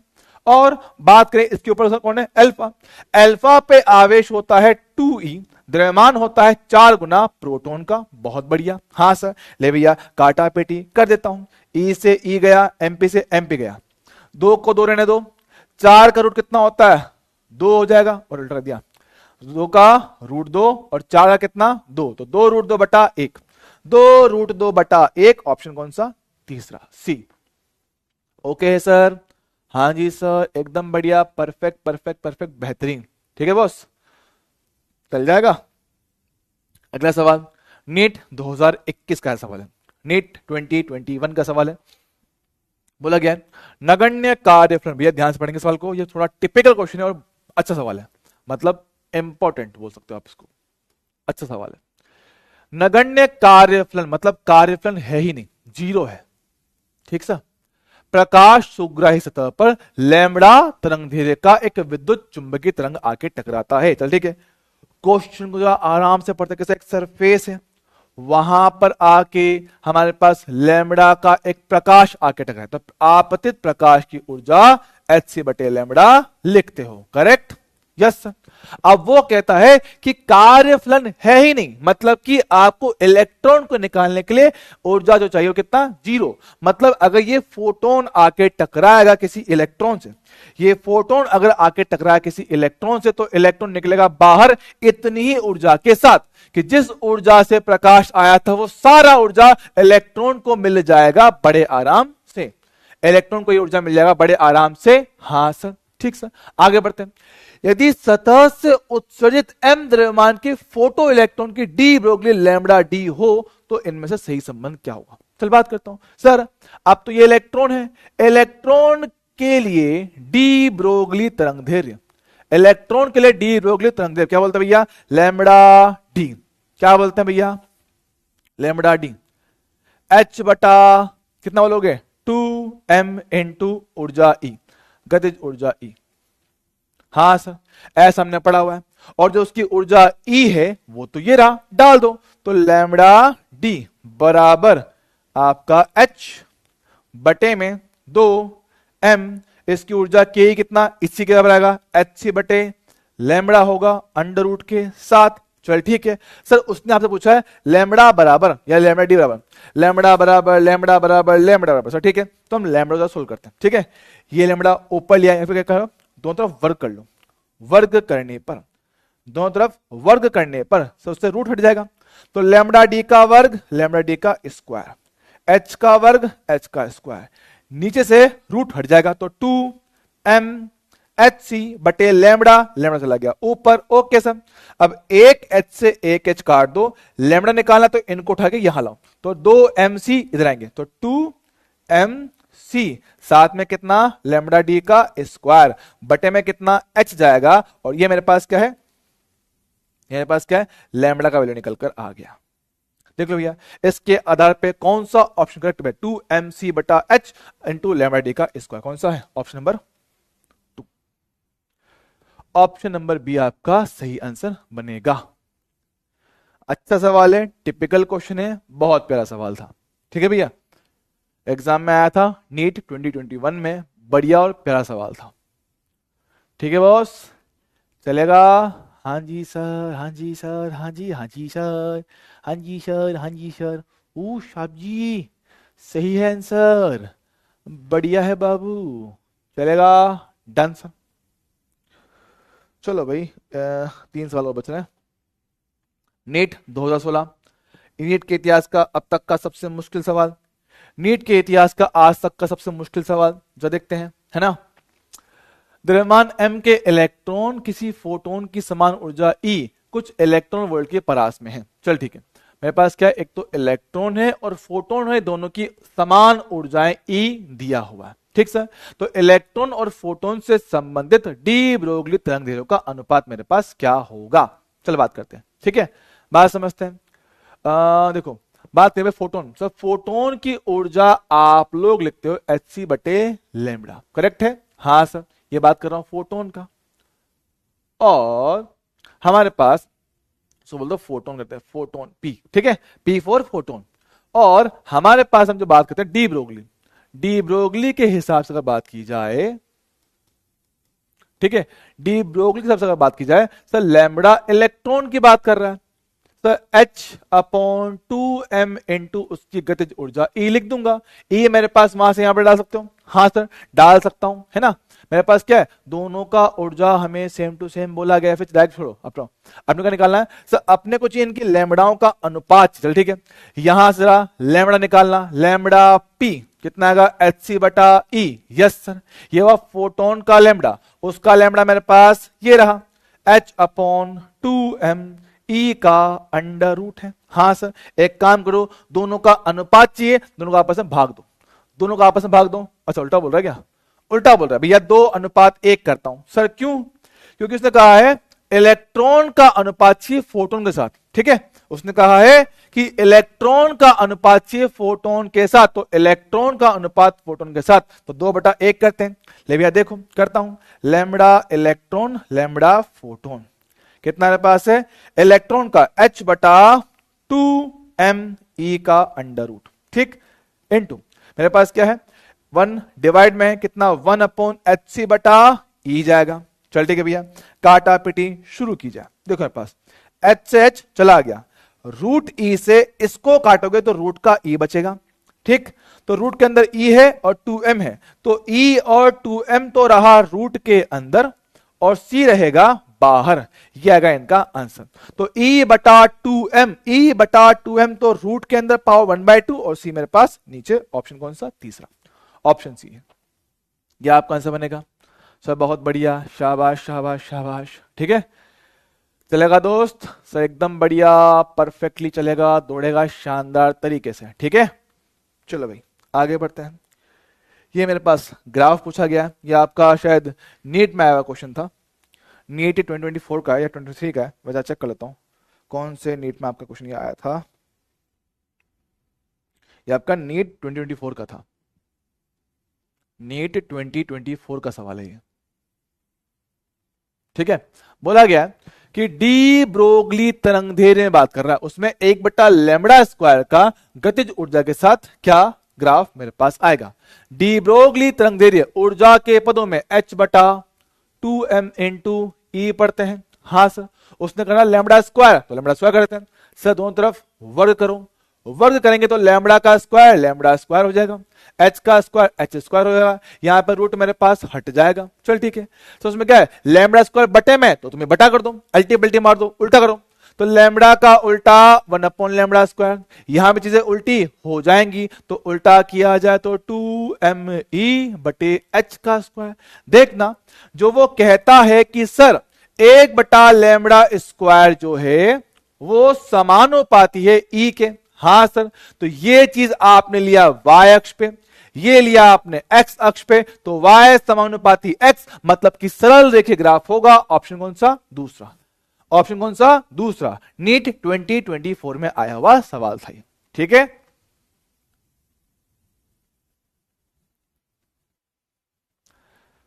चल जाएगा? हाँ सर, बढ़िया बढ़िया बढ़िया, एक नंबर, ठीक है। देखो भैया, ये पूरा y अक्ष पर है, हाँ सर। ये मेरे पास x अक्ष पर है, हाँ सर। दोनों मेरे पास क्या स्ट्रेट लाइन रिलेशन आपको दिखाता है। चलेगा? डन? ओके सर, बहुत ही बढ़िया, एक नंबर। ये आपका इसी साल आया हुआ क्वेश्चन था, किसमें? रीनीट 2024 में आया हुआ क्वेश्चन था ये। रीनीट 2024 में आपका आया हुआ क्वेश्चन था ये, ठीक है। चेक कर भैया, बोला गया है कि मेरे पास एक तो है इलेक्ट्रॉन, एक है अल्फा कण, दोनों को समान विभवांतर से आपने त्वरित किया है, तो इनकी डी ब्रोगली तरंग दैर्ध्य में संबंध क्या होगा? चलिए बात करते हैं। लैम्बडा क्या बोलते हैं? h/2m समान विभवांतर, तो q इंटू वी कर लूंगा एनर्जी को। चलेगा? हाँ सर। जरा यहां पे ध्यान से देखते हैं। देखो, हम जानते हैं कि लैम्बडा समानुपाती 1/m इंटू क्यू होता है, ठीक सर।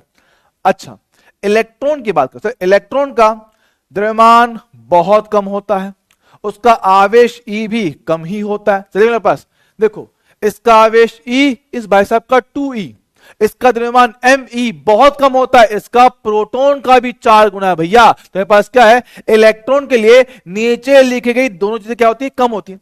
इलेक्ट्रॉन के लिए क्या है? नीचे लिखी गई दोनों चीजें कम होता है। जब ये कम होता है तो लैम्बडा मेरे पास ज्यादा आता है, मतलब कि इलेक्ट्रॉन के लैम्बडा काफी ज्यादा होगा अल्फा कणों की तुलना में। अच्छा सर, कौन सा ऑप्शन है? पहला, option number A. Option number A. और यहां पे आपके डुअल नेचर का सारा कार्यक्रम समाप्त होता है। तो भैया मैंने आपको डुअल नेचर रिवाइज भी करवा दिया पूरा का पूरा, उसके होमवर्क भी डिस्कस कर दिए पीवाईक्यू के साथ। उम्मीद है इसको आप लोग अब अपने एंड पे एक बार ढंग से देख लोगे, समझ लोगे, प्रैक्टिस कर लोगे, ऐसी मेरी आपसे आशा है, उम्मीद है, निराशा तो नहीं है, ठीक है।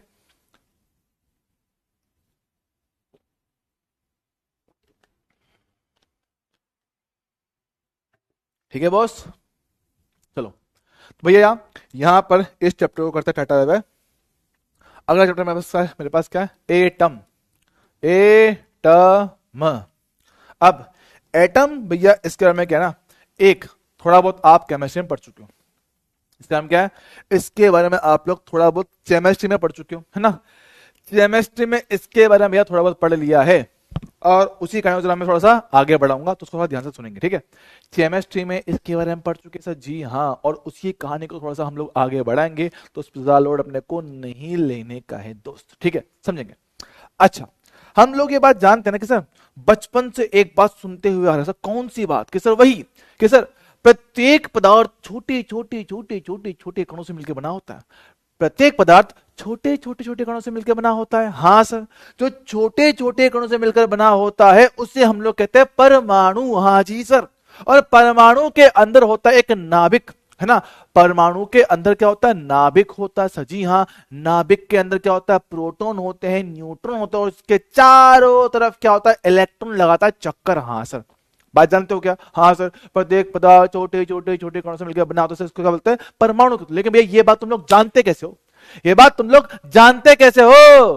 किसने बताया तुम्हें? सर हमें तो पता है, हमने किताब से पढ़ लिया था। हमने किताब से पढ़ लिया था। किताब में किसने लिखा? अरे भाई साइंटिस्ट, बहुत सारे साइंटिस्ट थे, उन्होंने बहुत सारे एक्सपेरिमेंट किए, बहुत सारे पढ़ाई किया, और उसके बाद उन्होंने कुछ थ्योरीज अपनी अपनी दी।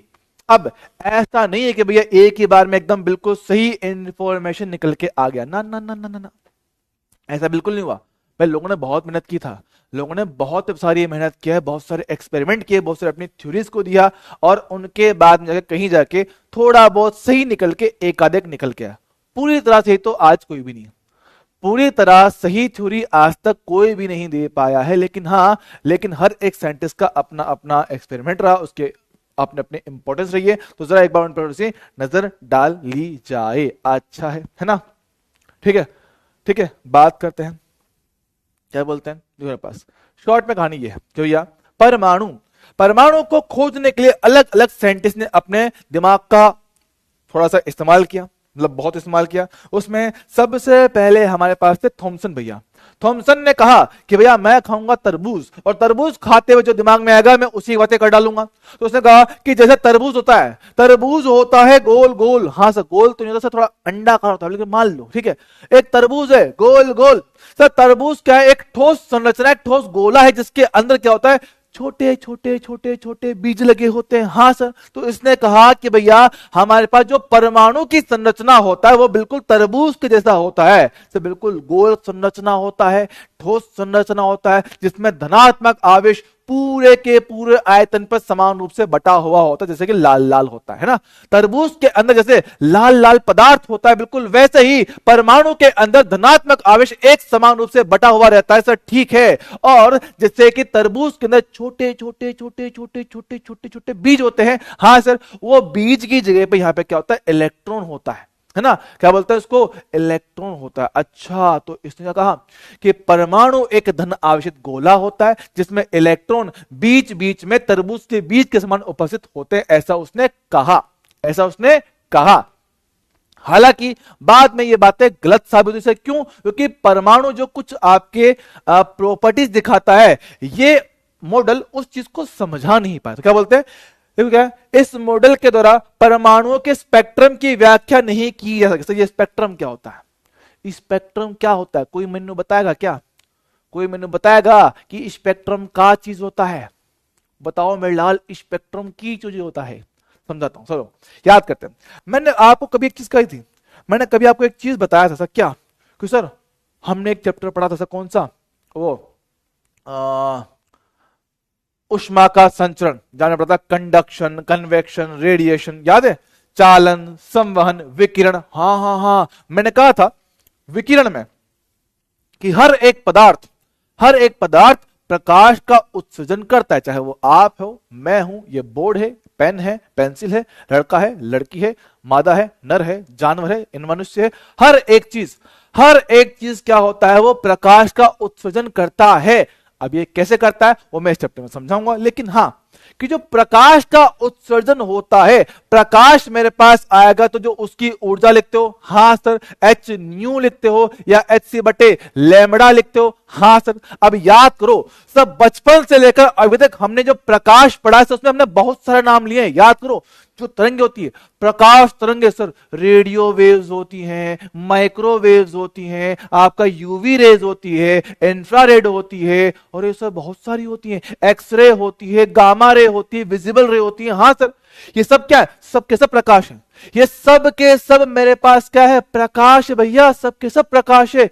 Radio waves, microwaves, visible raise, infrared, microwaves, है ना, इंफ्रारेड हो गया आपका, विजिबल रेज हो गया, एक्सरे हो गया, गामा रे हो गया, सब के सब प्रकाश है, ये सब के सब प्रकाश है, सब के सब प्रकाश है। अच्छा, अब हम ये कहते हैं कि हमारे पास के शरीर से, किसी भी वस्तु से जो प्रकाश बाहर निकलता है, उनके अपने अपने आवर्ती होंगी, अपने अपने लैम्बडा होंगे। हाँ सर, अपनी अपनी आवर्ती होगा, अपना अपना लैम्बडा होगा। तो हुआ क्या, हमने जब पदार्थों से निकलने वाले प्रकाश को एक स्क्रीन पर दिखाया, पदार्थ से निकलने वाले प्रकाश जो हमने स्क्रीन पर दिखाया, तो हमें क्या पता चलता है कि हमारे पास जो आपको दृश्य तरंगे होती है, विबग्योर वाली दृश्य तरंगे जो इंद्रधनुष के 7 रंग होती हैं, दृश्य तरंगे violet, indigo, blue, green, yellow, orange, red, हाँ सर, है ना, बैंगनी, जामुनी, नीला, हरा, पीला, ऑरेंज, नारंगी और लाल, ये 7 रंग आपको क्लियरली दिखाई देते हैं, और बाकी जो रंग होते हैं वो इनसे मिलकर बना हुआ होता है। तो हुआ क्या, जब किसी भी पदार्थ से निकलने वाले प्रकाश को हमने देखा, तो ये सारे रंग उसमें नहीं थे, ये सारे के सारे रंग उसमें नहीं थे, कुछ रंग थे, कुछ नहीं थे, कुछ थे, कुछ नहीं थे, कुछ थे, कुछ नहीं थे। तो ये जो आपको पैटर्न मिलता है इसको बोलते हैं स्पेक्ट्रम। क्या बोलते हैं इसको, स्पेक्ट्रम बोलते हैं कि भैया आने वाले प्रकाश को जब आप एक स्क्रीन पर देखते हो उसको बोलते हैं स्पेक्ट्रम। अब क्या है, अगर सातों रंग मिल जाते तो आप उसको कहते हैं सतत स्पेक्ट्रम, कंटिन्यूस स्पेक्ट्रम उसको कहते हैं। क्या भाई, सातों मिल जाते तो आप उसको कहते हैं सतत स्पेक्ट्रम कहते हैं, सतत स्पेक्ट्रम उसको कह देते हैं, तो बस कंटिन्यूस स्पेक्ट्रम। स्पेक्ट्रम। लेकिन हमें जो प्राप्त हो रहा है पदार्थ से वो कंटिन्यूस है ही नहीं, वो मेरे पास क्या है, वो डिस्क्रीट। ये मेरे पास क्या है, ये सतत नहीं है, ये क्या है, डिस्क्रीट होता है कि भैया इसमें कुछ होते हैं कुछ नहीं होते। अब ऐसा क्यों होता है, ये बात थॉमसन का मॉडल नहीं समझा सका कि भाई क्या है, आपके पदार्थ से जो प्रकाश आ रहा है उसमें सारे प्रकाश क्यों नहीं है, ये बात आपके थॉमसन का मॉडल नहीं समझा सका। तो ये इसमें दिक्कत थी। तो भैया मेरे पास क्या कि इस मॉडल के द्वारा हम लोग आपके स्पेक्ट्रम की व्याख्या नहीं कर पाए। ओके है सर, चलेगा। अगला, वह अल्फा कणों के प्रकीर्णन को भी नहीं समझा सका। सही क्या होता है, ये एक एक्सपेरिमेंट था जो बाद में रदरफोर्ड ने करवाया था, है ना, एक एक्सपेरिमेंट था जो रदरफोर्ड के बच्चों ने करवाया था। उसको ये समझा नहीं था भाई मेरे पास क्या है कि अल्फा कण घूम फिर के क्यों जा रहे हैं, कहां जा रहे हैं, ये बात आपका ये थॉमसन मॉडल नहीं समझा सका। ठीक सर। फिर नंबर 2 पे आ गया डाल्टन। नंबर 2 पे सर कौन है, डाल्टन भैया है। तो डाल्टन भैया ने कहा कि प्रत्येक पदार्थ छोटे छोटे अविभाज्य कणों से मिलकर बना होता है। ठीक है, नहीं बोलते बना, रुकना एक मिनट। हाँ सही है, ठीक है। हमारे पास क्या डाल्टन कि प्रत्येक पदार्थ क्या है, छोटे छोटे कणों से मिलकर बना होता है। ठीक है, जिन्हें हम लोग क्या बोलते हैं, परमाणु कहते हैं। हमारे पास क्या है कि पदार्थ बहुत छोटे छोटे अविभाज्य कण से मिलकर बना होता है, उसे हम लोग कहते हैं परमाणु। Okay sir. और उसने कहा कि एक ही तत्व के या एक ही पदार्थ के जो मेरे पास परमाणु होते हैं वो भौतिक और रासायनिक रूप से समान होते हैं। जैसे कि मतलब ये एक तत्व है, ये एक मेरे पास पदार्थ है, तो इस पदार्थ के जितने भी परमाणु होंगे सबके सब एक जैसे होंगे, समान आकार के होंगे, उनके सारे गुण मेरे पास समान होंगे। लेकिन हाँ, ये एक तत्व है और एक और तत्व को ले आओ तो हम दो अलग तत्व हैं, हम दो अलग पदार्थ, दो अलग पदार्थों के परमाणु अलग अलग होंगे। लेकिन हाँ, इसके पूरे सेम, उसके पूरे सेम, लेकिन आपस में अलग अलग। समझ रहे हो क्या? हाँ सर, ठीक है। तो मेरे पास क्या है, जबकि भिन्न भिन्न पदार्थों के परमाणु के गुण अलग अलग मेरे पास होते हैं। ठीक सर। लेकिन क्या है, इन दोनों से भी क्या है ना, हमें परमाणु के बारे में बहुत ज्यादा डिटेल में जानकारी मिल नहीं पाए, बहुत ज्यादा डिटेल में जानकारी नहीं मिल पाए। तब भैया दुनिया में मसीहा बन के आया रदरफोर्ड। दुनिया में क्या है, मसीहा बन के आया रदरफोर्ड। अच्छा, रदरफोर्ड ने कहा भैया मेरे बच्चों हैं 10 रुपए दोगे तो काम की बात बताऊंगा कि सर क्या। इसने बोला कि मैं एक्सपेरिमेंट तो करवाएगा, मैं एक्सपेरिमेंट तो करूंगा लेकिन खुद नहीं करूंगा, अपने बच्चों से करवाऊंगा। तो रदरफोर्ड बोलता कि ले मेरे बच्चे आओ थोड़ा एक्सपेरिमेंट करते हैं। तो रदरफोर्ड ने बोला अपने 2 प्यारे प्यारे बच्चों से, जिनका नाम क्या था, मार्सडन और गीगर को बोला कि अरे मेरे बच्चे आइए एक छोटा सा एक्सपेरिमेंट करते हैं, एक छोटा सा एक्सपेरिमेंट करते हैं। तो मार्सडन और गीगर को बोला कि बेटा आओ एक छोटा सा एक्सपेरिमेंट करेंगे। क्या करेंगे? उसने कहा कि मेरे पास क्या है, एक छोटी सी स्वर्ण की पन्नी है। भैया बहुत पैसा वाला आदमी है, बहुत ही ज्यादा पैसे वाला आदमी भैया, सोने की पन्नी लिए घूम रहा है, सोने की पन्नी लिए घूम रहा है, बहुत पैसे वाला आदमी। या हल्के मत लेना तुम उसको, क्या बोल रहे हो तुम लोग, है ना। तो भाई एक पतली सी सोने की पन्नी, बहुत पतली, बहुत ही ज्यादा पतली, एकदम बिल्कुल बारीक। इतना भी अमीर नहीं भैया, इतना भी अमीर नहीं है, छील के लाया, छील के सोने में से छील के लाया था ऐसे पतली सी पन्नी। ठीक है, तो पतली सी पन्नी है। Okay sir. अब इसने कहा कि मेरे पास अल्फा कणों का एक स्रोत है, यहां से आपने अल्फा कणों की करी बौछार, अल्फा कणों की बौछार की जाए कि भाई मेरे पास क्या है, एक पतला सा पन्ना है ना। और अरे पता है मेरे को, उनके स्टूडेंट है लोकेश शर्मा, बेटा लास्ट ईयर मैंने ही पढ़ाया है, मैंने बताया था, उसी के स्टूडेंट थे, उन्होंने एक्सपेरिमेंट किया था, मेरे को बता रहा है। ठीक है, बात सुनो। मेरे पास क्या है, अल्फा कणों को इस पे भेजा गया। अब अल्फा कणों की इस पतली पन्नी पे भेजा गया। अब उन्होंने क्या देखा, तो उन्होंने देखा कि अधिकतर जो कण थे ना, जो अधिकतर कण थे वो इसके आर पार चले गए, अधिकतर कण इसके आर पार बिना किसी विचलन के चले गए। लेकिन जो कुछ कण थे वो बहुत छोटे कण से विचलित हो गए, बहुत छोटे कोण से विचलित हो गए, अपने पथ से बहुत छोटे कोण से विचलित हो गए। Okay sir. और कुछ 1-2 कण थे जो यहीं से वापस लौट गए। हाँ सर, पर सर अल्फा कण तो बहुत छोटे होते हैं, हमें कैसे दिखेगा? उन्होंने क्या किया, ये स्पेशल टाइप का पर्दा बनाया। ठीक सर, ये पर्दा बना है। इस पर्दे पर जब जब अल्फा कण टकराते थे वहां पे चमक उत्पन्न होती थी।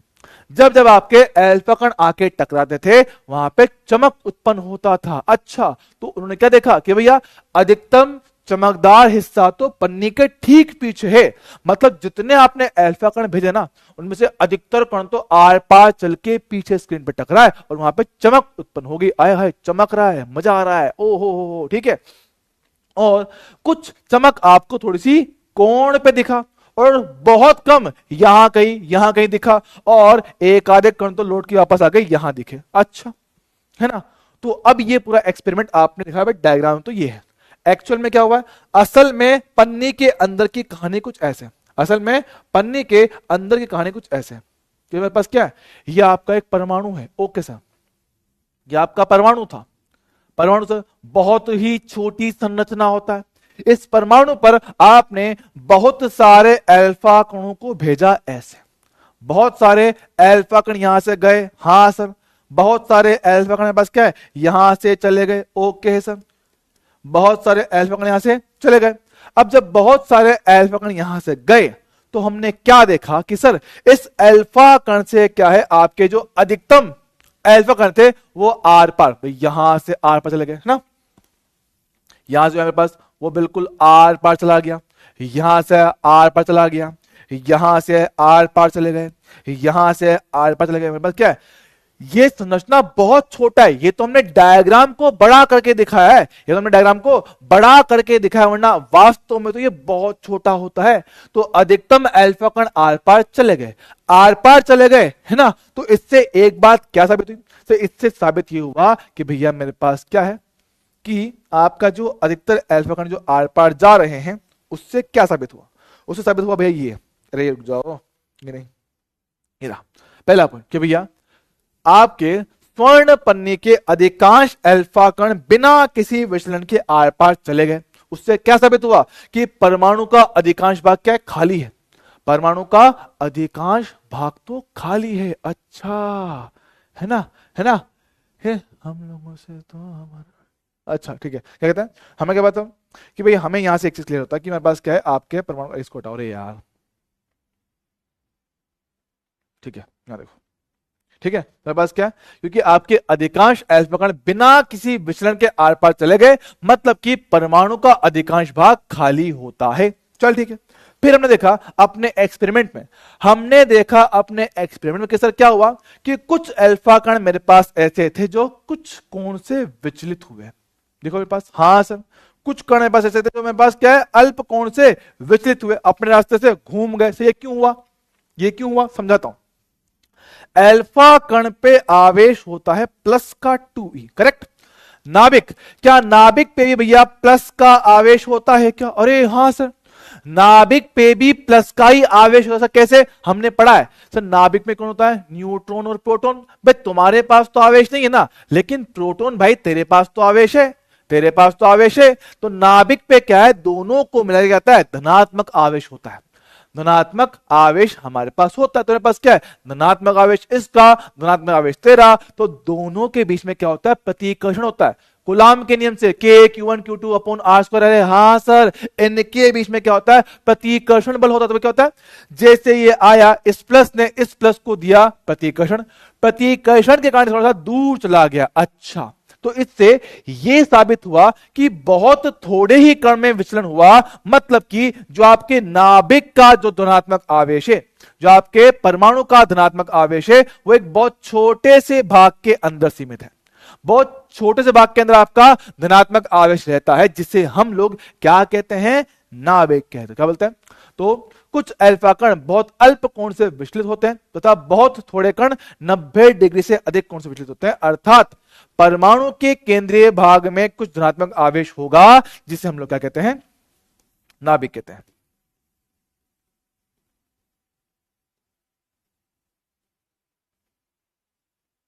जिसे नाभिक, जिसे नाभिक कहा जाता है। ठीक है, जैसे नाभिक कहा जाता है सर, ठीक है, चलेगा, ओके है सर, ठीक है ना। अब बात समझते हैं सर। अब देखो मेरे पास क्या है, वो कहां चला गया, ठीक है, कहां गया डायग्राम, हाँ ठीक है। और सर क्या होगा, और इसमें से एक आधे कण मेरे पास ऐसा होगा, इसमें से एक दो कण ऐसे होंगे जो कि यहां आ गए। हाँ सर, अब ये भी प्लस का है, ये भी प्लस का है, प्लस प्लस में होगा प्रतिकर्षण, प्रतिकर्षण होगा मतलब कि ये जा रहा है भाई साहब आगे की ओर, और प्रतिकर्षण के कारण पीछे की लगा होगा बल। हाँ सर, तो गति आगे बल पीछे, मंदन होगा, रफ्तार कम कम कम कम कम कम कम, रुका, रुक गया, और प्रतिकर्षण के कारण वापस इसी रास्ते पे घूम के लौट जाएगा। अच्छा, मतलब कि एक दो कण मेरे पास ऐसे भी थे, एक दो कण मेरे पास ऐसे भी थे जो इसी पथ पे लौटकर वापस आ गए, मतलब 180 डिग्री कोण से विचलित हो गए। बहुत ही बढ़िया, चला क्या? हाँ सर, तुम्हारे पास क्या है, आपके बहुत मामूली एक या दो कण ऐसे थे जो 180 डिग्री कोण से विचलित मेरे पास हो जा रहे थे। मतलब क्या है, आपका धनात्मक आवेश बहुत ही छोटे हिस्से में है, जो आपका नाभिक है वो आकार में बहुत छोटा होता है, इसी कारण आपके सिर्फ एक या दो कण ही वहां से विचलित मेरे पास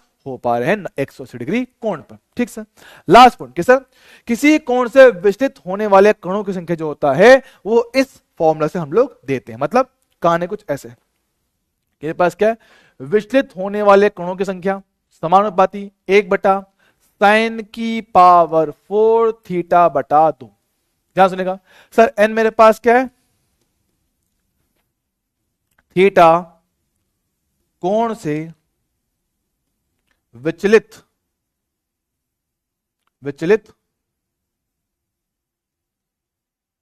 होने वाले कणों की संख्या,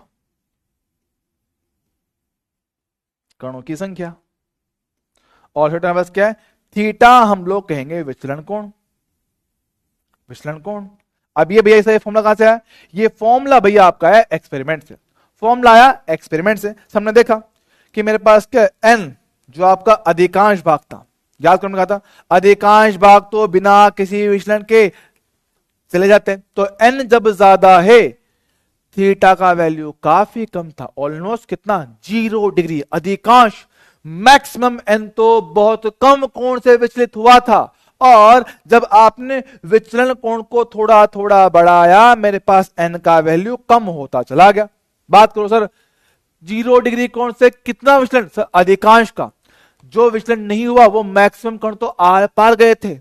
मान लो मेरे पास क्या है कि सर 1000 कणों में विचलन कितना 0 का है, 100-200 में 10-20 डिग्री का आएगा, 20-30 में 90-70 का जाएगा, है ना, और 1-2 में 180 डिग्री का। तो मेरे पास क्या था, इससे देख पा रहे हो कि जैसे जैसे आप लोग थीटा कोण बढ़ा रहे हो नंबर ऑफ पार्टिकल घटते चले जा रहे हैं। अच्छा सर, तो जैसे जैसे अपने पास विचलन कोण बढ़ेगा वैसे वैसे मेरे पास क्या नंबर ऑफ पार्टिकल जो विचलित हो रहे हैं उनकी संख्या कम होती चली जाएगी। चला क्या? हाँ सर, बढ़िया है, एक नंबर, ओके सर। तो इसी के आधार पर क्या होता है, अपने एग्जाम में न्यूमेरिकल पूछता है, जरा पढ़ो क्या बोलता है कि सर यदि 90 डिग्री कोण पर विचलित होने वाले कणों की संख्या 56 है तो इस कोण पर कितने पार्टिकल विचलित होंगे।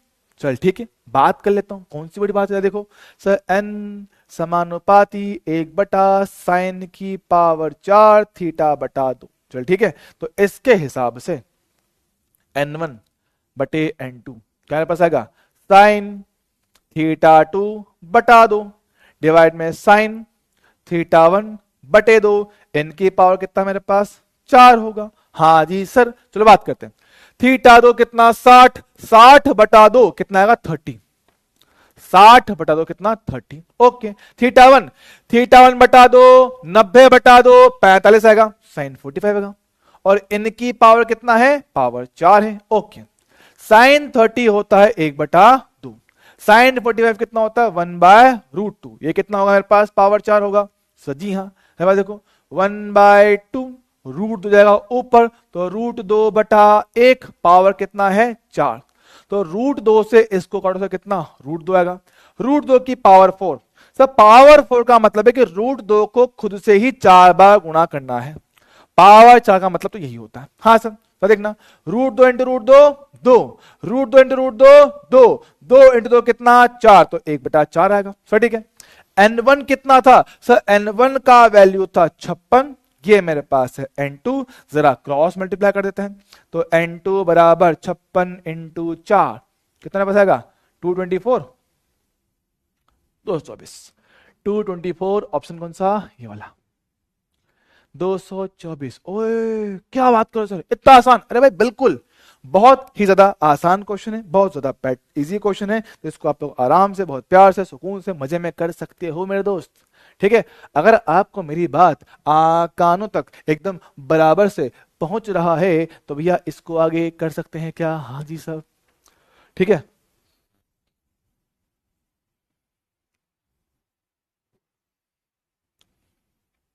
ठीक है, चलेगा क्या? Done sir. चलो ऐसा क्वेश्चन आप लोग ट्राई करो, आपकी नजरों के सामने करो फटाफट से। सेम टाइप का क्वेश्चन है, आप लोग आराम से कर सकते हो।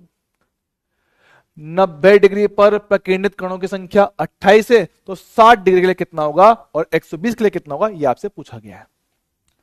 करो भाई, ए भाई जरा देख के चलो, आगे ही नहीं पीछे भी, दाएं भी नहीं बाएं भी, ऊपर ही नहीं नीचे भी, ओ भाई जरा देख के चलो। और देखो बच्चों, एक बात समझो, मानता हूं देखो फिलहाल आपके ऊपर पढ़ाई का बहुत सारा प्रेशर है, और फिलहाल रिसेंट में जो जो बातें यहाँ पर हो रही हैं उनसे आपका थोड़ा सा मूड डिस्ट्रैक्ट होता है, पढ़ाई डिस्टर्ब होता है, मानता हूँ भैया, पूजा से मानता हूँ। ठीक है, और इसमें कहीं ना कहीं थोड़ी गलती मेरी भी है कि मैंने जो डिसीजन लिया है शायद कहीं ना कहीं आपको अफेक्ट कर रहा होगा, लेकिन हाँ बच्चों, यकीन मानो मेरा इंटेंशन गलत नहीं है, मेरा इंटेंशन बिल्कुल भी गलत नहीं है, मैं आपका भला ही चाहता हूँ, यकीन मानना। क्योंकि मुझे लगता है कि ऑनलाइन पढ़ाई एक बहुत बड़ी दिक्कत वाली चीज़ है। हम लोग ऑनलाइन पढ़ते होते हैं ना, हम लोग मानते हैं कि भैया ऑनलाइन पढ़ाई ने लोगों को मौका दिया है कम फीस में पढ़ने का, है ना, अच्छा कंटेंट बच्चों तक पहुंचाने का। ये बहुत अच्छा तरीका होता है कि बच्चों तक कम फीस में हम लोग स्टडीज को पहुंचा सकते हैं। पर प्रॉब्लम क्या है ना, कि जब चीज़ें लोगों को सस्ता मिलता है ना, लोगों को उसकी वैल्यू नहीं होती। लोगों को लगता है कि यार, कि यह तो बहुत सस्ता है, क्या ही अच्छा मिलेगा, क्या ही कुछ होगा, और बच्चे उसको चीज़ को सीरियसली लेते भी नहीं है। ठीक है, सीरियस नहीं लेते हैं, सीरियस लेते हैं तो भैया वो सिंसियर ना होके सीरियस बन जाते हैं, है ना।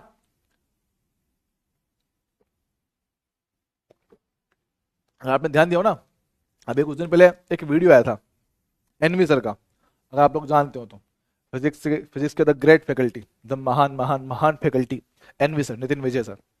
ठीक है, एनवी सर ने एक सिंपल सी बात कही थी कि ऑनलाइन पढ़ाई में पता है क्या प्रॉब्लम है, बहुत दिक्कत वाली है। ये हम जितना सोचते हैं, हम जितना हम लोग ट्राई करते हैं, उतनी ज्यादा ये फ्रूटफुल बन नहीं पा रही है। क्यों? क्योंकि बच्चे सिंसियर होते ही नहीं है।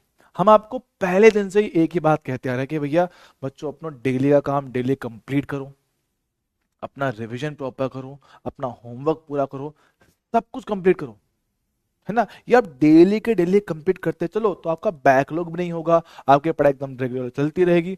पर प्रॉब्लम क्या ना, हम शुरुआत से इतने ढीले पड़ जाते हैं ना कि वो पढ़ाई बड़ी बेकार लगती है ना।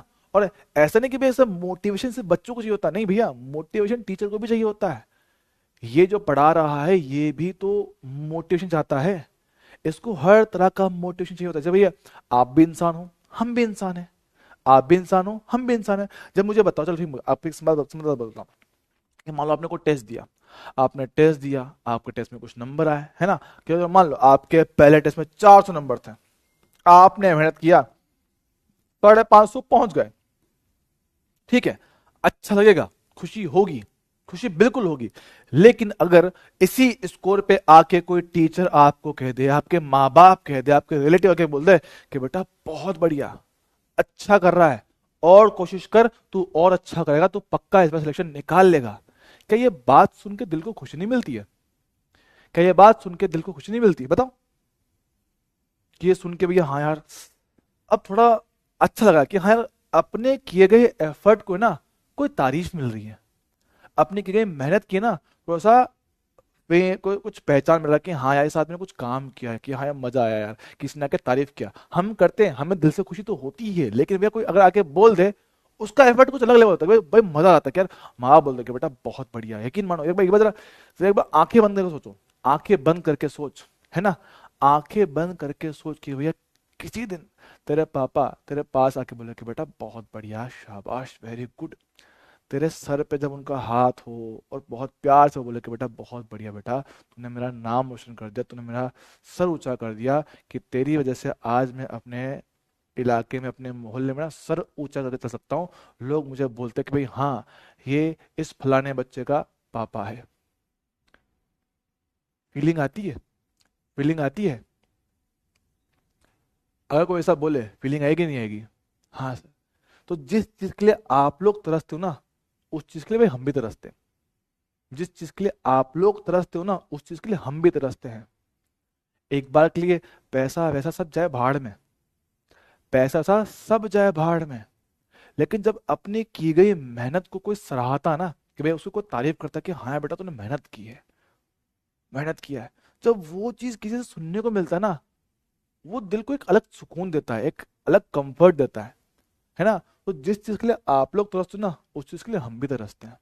जैसे आप लोग को ये फील होगा कि यार हिंदी मीडियम को इग्नोर किया जाता है, हिंदी मीडियम के बच्चों को इग्नोर किया जाता है, सेम हाल बड़ा टीचर का भी होता है। ये पूरे मार्केट में है, ये पूरे मार्केट में है। हम बच्चों का भला सोच के हिंदी में उतरे, यकीन मानना, हिंदी जब मैं यहाँ पे पीडब्ल्यू में आया था, मैंने पहली बार पढ़ाना स्टार्ट किया था, मैंने पहली बार पढ़ाना स्टार्ट किया था हिंदी में, ठीक है, लेकिन हमारी की गई मेहनत को कभी अप्रिशिएट किया ही नहीं गया कि भाई हाँ भाई सर आप लोग अच्छा मेहनत करते हो, हमारे बच्चों के जो रिजल्ट है कभी उनको दिखाया ही नहीं गया। गुस्सा आता ही था हमेशा से कि यार इतने एफर्ट डालते, इतनी मेहनत करते हैं हमारे बच्चे, इतनी मेहनत करते हैं, रिजल्ट भी निकालते, सिलेक्शन देते हैं, लेकिन उनके रिजल्ट को कभी दिखाते ही नहीं है, है ना? उनका रिजल्ट कभी दिखाया गया ही नहीं है। गुस्सा मुझे बस यही था, और कुछ थोड़ी था भैया, मेहनत तो हम भी कर रहे हैं, आप भी करो, सभी लोग कर रहे हो, है ना? सब कुछ कर रहे हैं, हर साल बच्चा सिलेक्ट भी होता है, बल्कि इस साल अपने पास क्या है, हिंदी मीडियम से 700 प्लस स्कोर का स्टूडेंट था। कहाँ था वो? दिखाया नहीं गया। समझते हो? तो बेटा जिस चीज के लिए आप लोग तरसते हो ना, उस चीज के लिए हम भी तरसते हैं, है ना? अगर आपको लाइफ में मेहनत करने के लिए मोटिवेशन चाहिए, हमें भी चाहिए, हमें भी चाहिए। बस वही है कि आप लोगों का जो प्यार है ना, वही हमें करता है मोटिवेट कि भाई हाँ यार एटलीस्ट बच्चे हमारे साथ में है, एटलीस्ट मेरा बच्चा मेरे साथ में है, जिनके साथ में मैं मेहनत करता हूँ, है ना? है ना? बच्चे जो मेरे साथ है ना, एटलीस्ट वो मेरे साथ रहेंगे तो मैं और ज्यादा मेहनत करूंगा। बस मैं यही चाहता हूँ, कुछ नहीं है, मेरा कोई लालच नहीं भैया, कोई लालच नहीं है। वरना यकीन मानना, यहाँ रहता तो मेरा फ्यूचर शायद और भी ज्यादा अच्छा हो सकता था, लेकिन जो मुझे चाहिए ना, वो फिर मुझे यहाँ नहीं मिल पाएगा। उसके लिए मुझे थोड़ा सा अपने ऊपर काम करना पड़ेगा, आपके ऊपर काम करना पड़ेगा, हम दोनों को मिलकर काम करना पड़ेगा, तब जाके चीजें कुछ अच्छी हो पाएंगी। ठीक है, चलो बात करते हैं। सर देखते हैं, सर 90 डिग्री के लिए दे रखा है, 60 के लिए निकाल दो। देखो भैया, एन समानुपाती 1/sin⁻⁴ θ/2। चल ठीक है सर, इसके हिसाब से कितना मेरे पास आएगा, n1/n2 sin⁻²/2 sin⁻1/2, इनकी पावर कितना है, 4। चल ठीक है, पहले केस में n1 कितना है, 28, n2 मेरे को निकालने का है। सर sin⁻² कितना, 60 है, 60/2 कितना मेरे पास आएगा, 30, और पहले केस में कितना, 90/2 45 आएगा। बहुत बढ़िया, इनका पावर कितना मेरे पास आएगा, 4।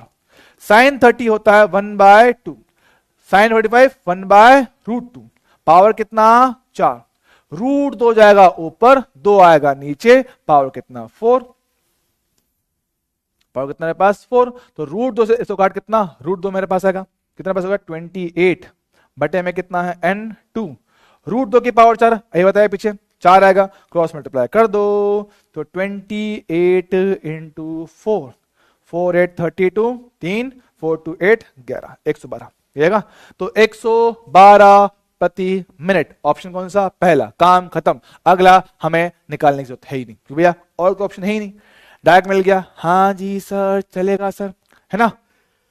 चलो भाई, डन है, डन है, डन है। अब यहाँ पे एक टॉपिक होता है, एक पार्ट होता है, निकटतम पहुंच की दूरी, शॉर्टेस्ट डिस्टेंस ऑफ अप्रोच। बोले तो डिस्टेंस ऑफ क्लोजेस्ट अप्रोच से मतलब क्या होता है, इसका समझाते हैं। याद करो, हमने कहा था कि हजारों लाखों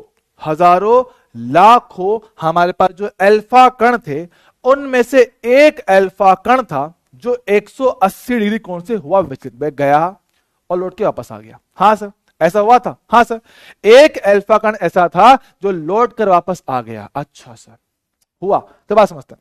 सर हम लोग जानते हैं, आपने केमिस्ट्री में पढ़ रखा होगा, आप लोगों ने केमिस्ट्री में पढ़ा हुआ होगा। सर क्या पढ़ा हुआ है जरा बताना एक बार, कि भैया जब कभी आप लोग किसी परमाणु को या नाभिक को लिखते हो ना, परमाणु को जब कभी आप लोग दर्शाते हो क्या लिखते हो?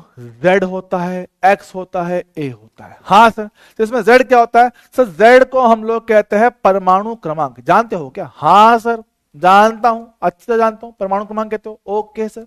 और परमाणु क्रमांक जो होता है ये नंबर ऑफ प्रोटॉन्स को दर्शाता है। याद है क्या? हाँ सर, कि जो परमाणु क्रमांक होता है नाभिक के अंदर उतने ही प्रोटॉन होते हैं, है ना? क्या बोलते हैं बताओ, मेरे पास क्या है? परमाणु क्रमांक कितना है? नंबर ऑफ प्रोटॉन दर्शाता है। बेटा अर्पिता गुप्ता मुझे ये बता 120 निकालने में क्या दिक्कत है? जैसे हमने इसके लिए क्या है सेम उसके लिए कर दे। ये मेरे पास इसका पता है, इसका निकालना है, सेम तो सवाल है बेटा, कहां कंफ्यूजन है इसमें?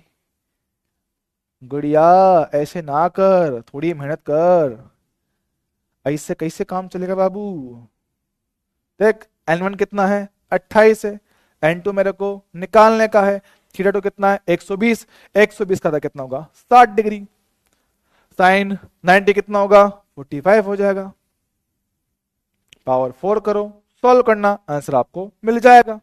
ठीक है, चलो हम इसके करें। मेरे पास क्या होता है कि जो आपका Z होता है परमाणु क्रमांक होता है वो नंबर ऑफ प्रोटॉन्स को दर्शाता है। अब सर एक प्रोटॉन पे आवेश होता है E और Z प्रोटॉन है। Z प्रोटॉन तो भैया जितने प्रोटॉन उतना ज्यादा धनात्मक आवेश, तो आपका आवेश जो कितना प्लस का Ze होगा सर किस पे? नाभिक पे। नाभिक पे कितना होता है? प्लस का Ze। मेरे पास क्या होता है? आपका आवेश होता है। तो हमने कहा कि भाई नाभिक पे कितना आवेश है? भाई नाभिक पे आवेश है प्लस का Ze। ओके। अल्फा कण पे आवेश होता है भाई प्लस का 2E। ओके सर, दोनों मेरे पास क्या है? धनात्मक आवेश हैं। सर ठीक है, हमने इसको फेंका किसी गतिज ऊर्जा ke के साथ। अब इनमें क्या होगा? आपका होगा प्रतिकर्षण बल, है ना? ख्याल है हमारे पास अहे अर्पिता गुप्ता आंसर क्यों नहीं आया? गुड़िया क्या कर रही है तू? यहां देख ले भाई, देख ले, हो जाएगा। ये कितना होगा? 28 होगा, ये बटे में N2 होगा। साइन 60 कितना होता है? √3/2 होता है। साइन 45 कितना? 1/√2 होता है। हमें करना है इनका पावर 4, ले कर दे। √3 का पावर 4, 4 गुणा करेंगे कितना हमारे पास? 9 आएगा। √2 से इसको काट दे, √2 आएगा। √2 का पावर 4 कितना? 4 आएगा। ठीक सर, क्रॉस मल्टीप्लाई कर दे तो N2 का वैल्यू 4 × 28 बटे में 9 भाग देना, अप्रोक्सीमेट आपको आंसर मिल जाएगा। कितना पास आएगा? कितना पास आएगा? देखो तो 4 कितना 2 4 8 32 112 बटे 9 भाग दो, कितना बचेगा? 1 1 1 1 1 1 2 बचेगा 22 9 2 18 18 के बाद 4 बचेगा। 4 कितना? 40 40 में कितना? 4 9 36 4 9 36 40 4 बचेगा फिर 12.44।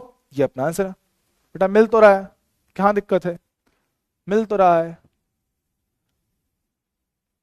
ठीक है, यहां देखो, अब जरा इसके बाद समझना। मेरे पास क्या है? ये भी प्लस वो भी प्लस, इनके बीच में मेरे पास क्या? प्रतिकर्षण है ना? प्रतिकर्षण मेरे पास है। अब अगर मेरे पास क्या है? प्रतिकर्षण इनके बीच में, तो क्या होगा सर? वो तो मेरे पास फिक्स है, ये तो कहीं जा नहीं रहा है, लेकिन इसकी रफ्तार धीरे धीरे कम होगा और कम होते होते होते होते होते इस पॉइंट पे आके ये फाइनली रुकेगा। रुकने के बाद घूम के वापस चला जाएगा। क्या ये बात सबको क्लियर है क्या? कि सर आराम से गया भेद क्या?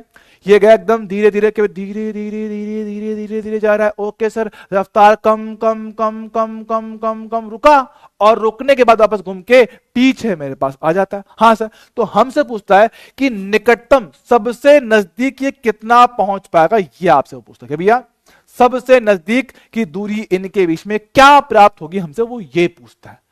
सर अब इसको कैसे करेंगे? इसको हम लोग करेंगे एनर्जी कंजर्वेशन से।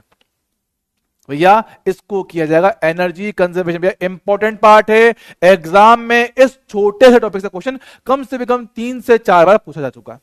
कम से कम कम से कम 3 से 4 बार छोटे से कॉन्सेप्ट से क्वेश्चन पूछा जा चुका। तो थोड़ा ध्यान देंगे सर, एनर्जी कंजर्वेशन की प्रारंभिक गतिज ऊर्जा प्लस प्रारंभिक स्थितिज ऊर्जा, अंत का गतिज ऊर्जा प्लस अंत का स्थितिज ऊर्जा। चलो ठीक है, तो याद करते हैं सर, क्या हमने गतिज ऊर्जा का फॉर्मूला दो आवेशों के लिए पढ़ रखा है क्या? के Q1 Q2 बटे R। अरे हाँ सर, अभी अभी चैप्टर नंबर 2 में पढ़ा था, इलेक्ट्रिक पोटेंशियल और एनर्जी वाला केस। हाँ सर, ये हमने अभी कुछ दिन पहले ही तो पढ़ा था। हाँ जी सर, हाँ जी सर, हमने भी कुछ दिन पहले पढ़ा था क्या? हाँ सर। तो देखते हैं कि सर शुरुआत में सर कहना आपका अल्फा कण उस जेड से बहुत दूर है, अनंत दूरी पर है, तो मेरे पास क्या है, आपका अल्फा कण आया ऊर्जा के ई के साथ। अनंत दूरी था तो के, एक आवेश 2e, दूसरा आवेश Ze, इनके बीच का दूरी भी कितना, अनंत होगा। बाद में कण आपका रुक चुका है, वेग 0 है, वेग 0 होगा तो गतिज ऊर्जा कितना, 0 होगा। और जब बिल्कुल नजदीक पहुंच चुका है तो के 2e Ze और n के बीच का न्यूनतम दूरी कितना, d मेरे पास आएगा। बहुत ही बढ़िया है, ओके है सर। तो भैया 1 बटा अनंत कितना होता है, 0 होता है, तो ये तो होगा कितना, 0। तो गतिज ऊर्जा के ई बराबर के 2e Ze अपॉन डी। अब आप लोग चाहो तो इस ऊर्जा को हाफ mv² से लिख सकते हो। भाई हाफ mv² इतनी आपने गतिज ऊर्जा दिया होगा, तो यहां से आप लोग आराम से d का वैल्यू निकाल सकते हो। रटने की जरूरत नहीं है, बस तरीका समझ लो। रटने की जरूरत नहीं है, बस तरीका इसका समझ लो। तब तक हम देखते हैं कुछ डाउट। एक मासूम सा बच्चा लगातार डाउट डाउट चिल्ला रहा है, कहां है ये? लास्ट लेक्चर कहां है बेटा? आपके बैच में है, 20, 21, 22 को लेक्चर आपको दिया गया था।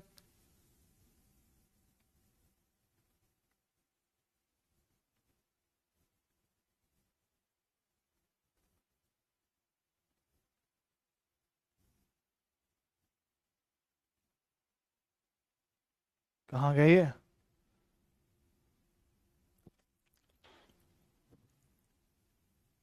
बेटा प्रेमलता आपके बैच में ही है, 20, 21, 22 का लेक्चर है, पर चैप्टर का नाम है, ठीक है।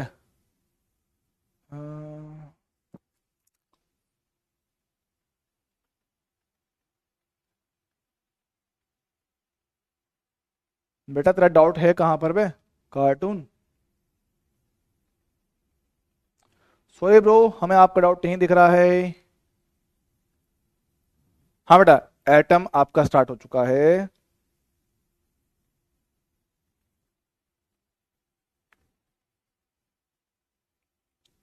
हाँ बेटा, बताया मैंने, फ्रीक्वेंसी डिफरेंट होता है तो आपका नृत्य पर डिफरेंट होता है। जी हाँ, बताया मैंने आपको ये चीज तो।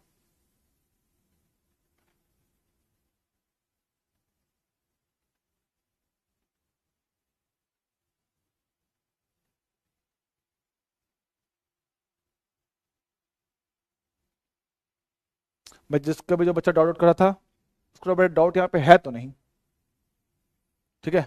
चलो जरा एक बात को शॉर्ट में हम लोग रिपीट करते हैं। क्या कहते हैं भैया? हमने एक सिंपल सी बात कहा कि अल्फा कण है, उसके नजदीक जा रहा है। 1-2 कण होते हैं जो 180 डिग्री से घूम जाते हैं। हाँ सर, मेरे पास क्या है ना, कहते हैं सर इसके पास, मेरे पास क्या, ये है Ze, मेरे पास क्या है, Ze। एक मिनट, अंजलि बिंद बेटा, अभी चल रहा है एटम, अभी चल रहा है एटम।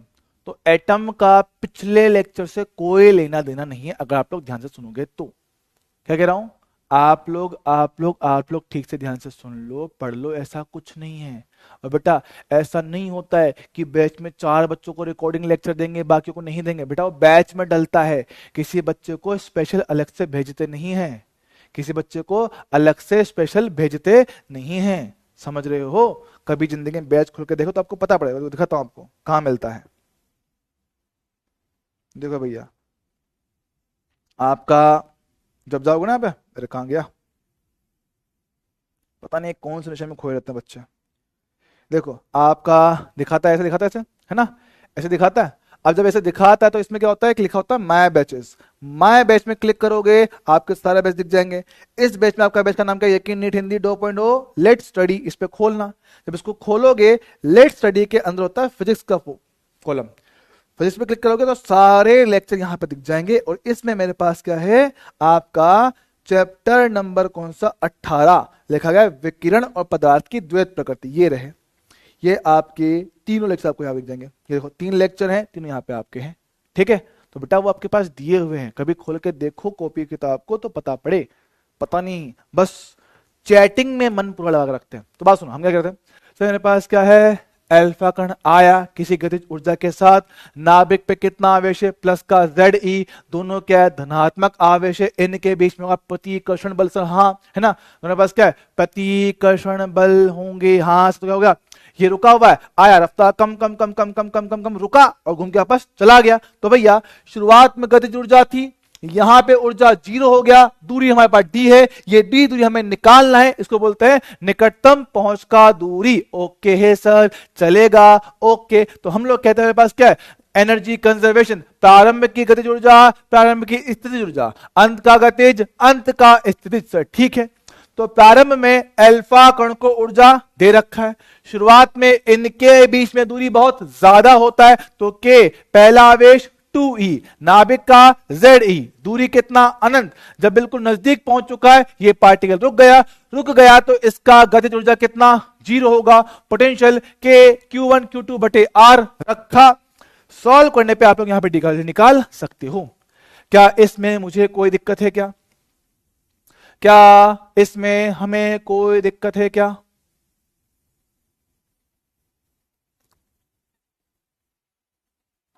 क्लियर है क्या?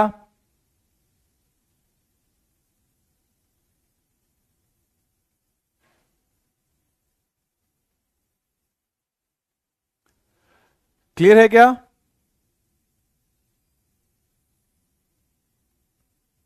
ठीक है, आप सर इसके क्वेश्चन कैसे पूछता था, देखो मेरे पास कहां गिरे, ये रहा, ये क्वेश्चन पढ़ना एक बार। जब द्रव्यमान m और वेग v से गतिमान कोई अल्फा कण Ze आवेश के किसी भारी नाभिक पर बमबारी करता है तो उसके नाभिक से निकटतम उपगमन की दूरी m पर इस प्रकार निर्भर करता है। चल ठीक है सर, बात करते हैं। मेरे पास आपका अल्फा कण है, जा रहा है किसी वेग v के साथ, आपके Ze नाभिक के पास जाएगा, जाते जाते रुकेगा और घूम के वापस आएगा। ये दूरी डी हमसे पूछा गया, हमने कहा है हमें करना है आपकी यांत्रिक ऊर्जा का संरक्षण, तो मैं कर देता हूं। ले भाई देख, ए भाई जरा देख के चलो, आगे ही नहीं पीछे भी, दाएं भी नहीं बाएं भी। तो शुरुआत की ऊर्जा half m v square, potential बहुत दूर था, 0 होगा, काइनेटिक रुक गया है, रुक जाएगा तो गतिज ऊर्जा कितना, 0 होगा। रही बात पोटेंशियल के 2e Ze बटा d है। जरा देखो क्या ये m d पर कैसे निर्भर करता है सर, m समानुपाती है 1 बटा d के, अल्टी पल्टी मार दो तो d समानुपाती आएगा 1 बटा m के, मतलब निकटतम पहुंच का दूरी m के व्युत्क्रमानुपाती होगा। ऑप्शन ए, ऑप्शन ए, आय हाय हाय हाय हाय, 1 बटा m के समानुपाती होगा। सर क्या बात है, NEET 2016 toughest paper in the NEET history, और उसका पेपर हमने पलक झपकते सॉल्व कर दिया। क्या बात कर रहे बाबू, मजा ही आ गया इसमें। तो आसान सवाल था, तो आसान था, अगर आसान था तो जरा मुझे इसका जवाब दे। 2010 फटाफट से सॉल्व करके मेरे प्यारे बच्चे हमें आंसर देंगे। मेरे प्यारे बच्चों जरा मुझे इसका आंसर दे दो, की आंसर इसका आवेगा।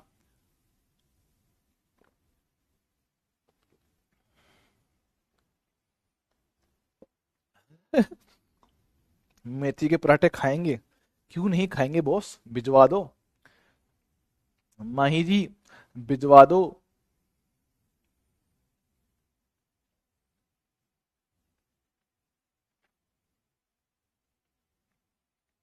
चेक कर भैया, ले इसको भी देख लेते हैं, कौन सी बड़ी बात है। ले भैया आओ की केंदा है, चेक करें।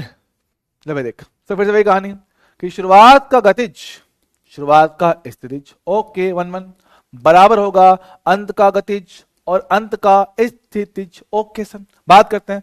शुरुआत में हाफ एम बी स्क्वायर के साथ अल्फा पार्टिकल गया, बहुत दूर था तो पोटेंशियल कितना, 0 था।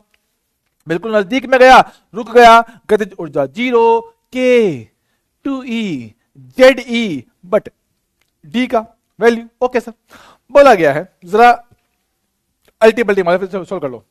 डी को लाता हूं इधर और बाकी सबको उधर, ठीक है। 2 गया ऊपर तो 4 K Z E into E का स्क्वायर बटे में M into V square, M into V square, डी गया ऊपर, ये ऐसे है। तो देख पाओगे एक डी समानुपाती है द्रव्यमान के व्युत्क्रम के, डी वेग के तो उल्टे स्क्वायर के समानुपाती है। इसके हिसाब से देख लो कौन सा ऑप्शन करेक्ट है। सर जेड ई भी ऊपर डी क्या है, डी समानुपाती जेड ई के है, तो इसके हिसाब से ऑप्शन देखते हैं। जेड ई सामने होना चाहिए, ये नीचे बोल रहा है, गलत। वी स्क्वायर नीचे, ये ऊपर बोल रहा है, गलत। वी स्क्वायर पावरफुल नहीं है बाबू, एम के उल्टा, perfect. Option C, option C. आय हाय हाय क्या खूब लगती हो, बड़ी सुंदर दिखती हो, तुम जान से प्यारी हो, तुम जान हमारी हो। सर लिखते रहो, पढ़ाते रहो, नीट क्रैक करना है, आपके साथ मिलके हमें अब तो रैंक लेके आना है। ओ एक और सवाल है जिसको तुम सॉल्व करोगे, करो।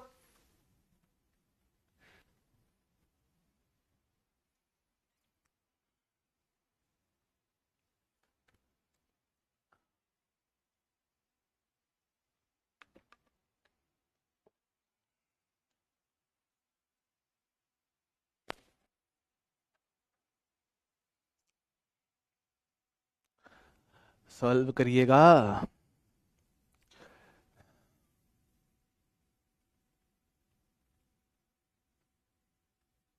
अच्छा मुझे बताओ, इस संडे आपका कोई टेस्ट है क्या? इस संडे में आपका कोई टेस्ट है क्या?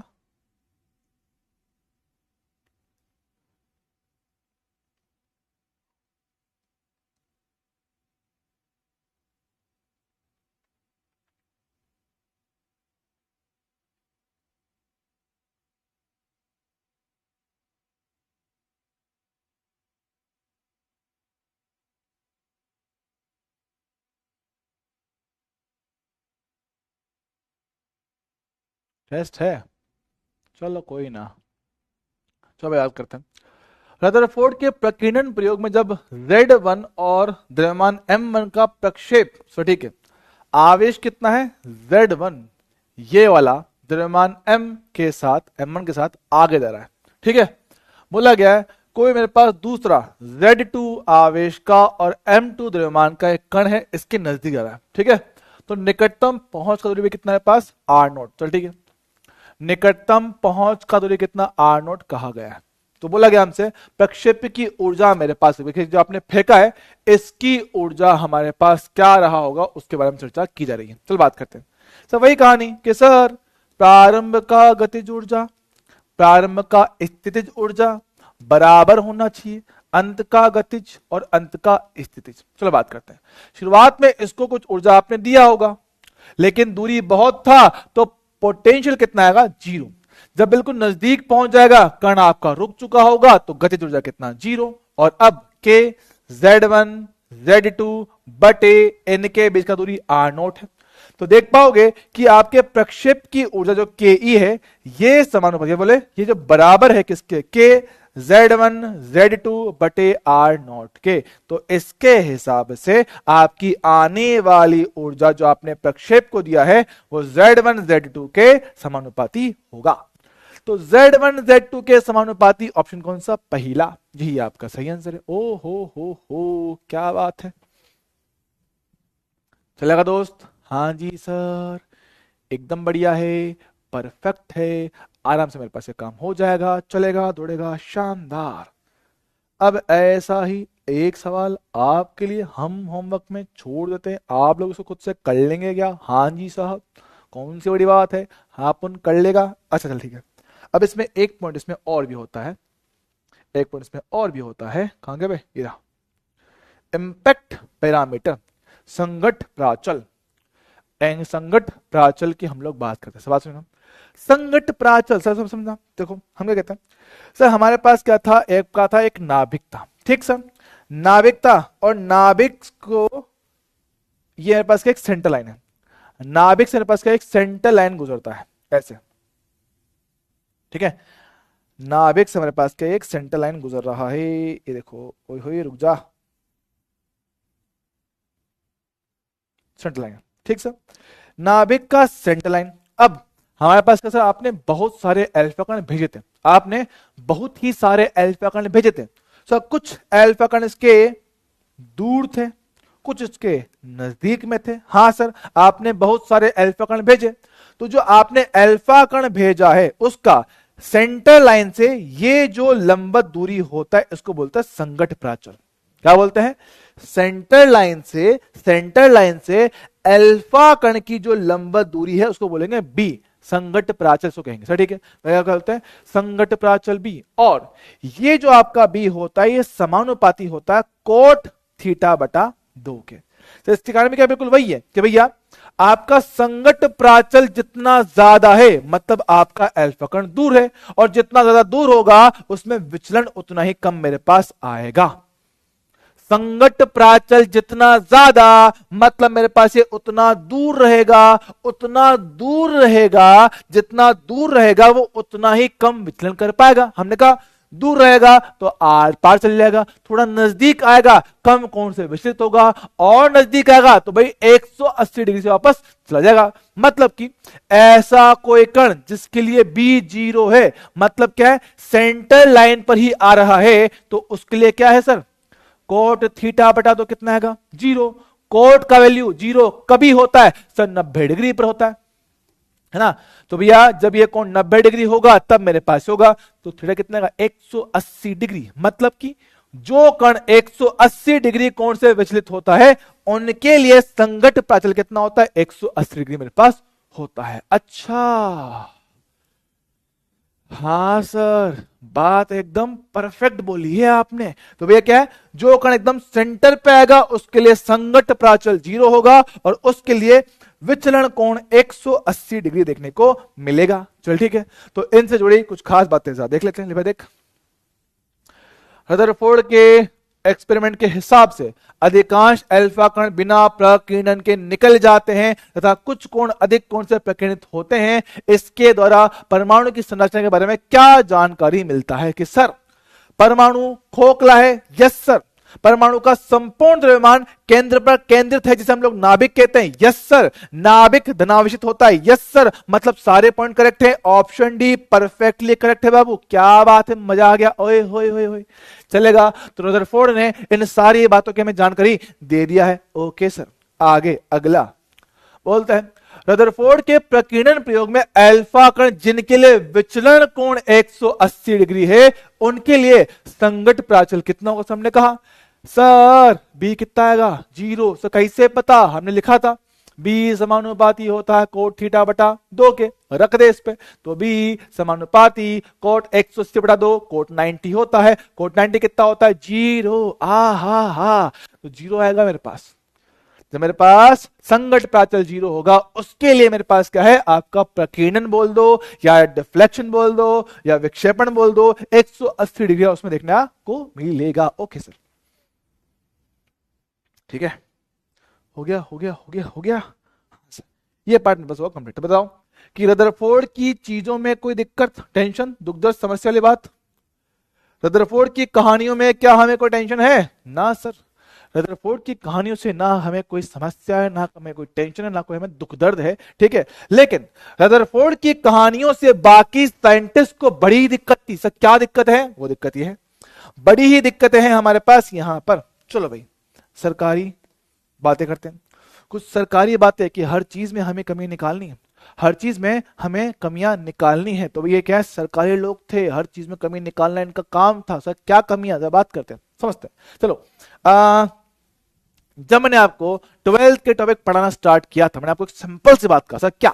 हमने कहा था कि मेरे पास जब भी कोई चार्ज पार्टिकल होता है, हाँ सर, जब आपका चार्ज पार्टिकल होता है, हाँ सर, चार्ज पार्टिकल अगर आपका रेस्ट पर होता है तो वो सिर्फ और सिर्फ विद्युत क्षेत्र उत्पन्न करता है। अरे हाँ सर, जब आपका चार्ज एक समान गति करता है तो ये क्या होता है, वो इलेक्ट्रिक के साथ साथ मैग्नेटिक फील्ड भी उत्पन्न करता है। अरे हाँ सर, और जब मेरे पास वो चार्ज आपका एक्सलरेट होता है, त्वरित होता है, तो ऐसी अवस्था में वो आपको EM वेव, विद्युत चुंबकीय तरंगे उत्पन्न करके देता है। याद है क्या?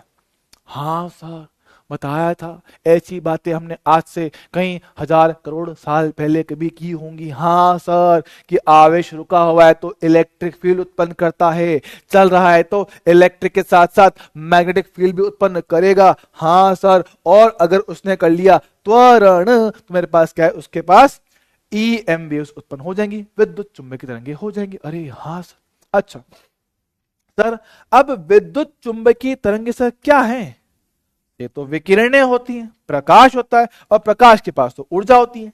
विकिरण है, विकिरण बोले तो ऊर्जा एक तरह से, विकिरण ऊर्जा होती है एक तरह से। हाँ सर, कि प्रकाश जो आता है वो ऊर्जा ही तो लेके आता है, तरंगे ही तो होती है, और तरंगों के पास क्या होता है, ऊर्जा होती है। ओ हाँ सर, याद आया, बिल्कुल सर, है ना, हमने ऐसा कुछ पढ़ा था। अच्छा,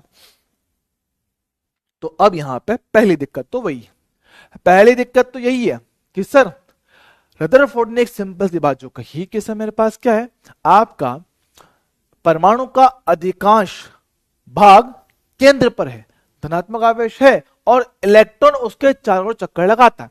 इलेक्ट्रॉन उसके चारों ओर चक्कर लगाता है। अब से इलेक्ट्रॉन कैसे? इलेक्ट्रॉन तो एक आवेशित कण है, इलेक्ट्रॉन तो एक क्या है, आवेशित कण है। और जब वो वृत्तीय पथ पे गति करेगा, जब वो वृत्तीय पथ पे गति करेगा, तो सर वृत्तीय पथ तो, वृत्तीय गति तो त्वरित गति होता है। अरे हाँ सर, जरा बात को समझना क्या कह रहा हूं कि सर एक इलेक्ट्रॉन तो सर मेरे पास एक तो चार्ज पार्टिकल, इलेक्ट्रॉन तो मेरे पास क्या है, एक तो चार्ज पार्टिकल है। ओके,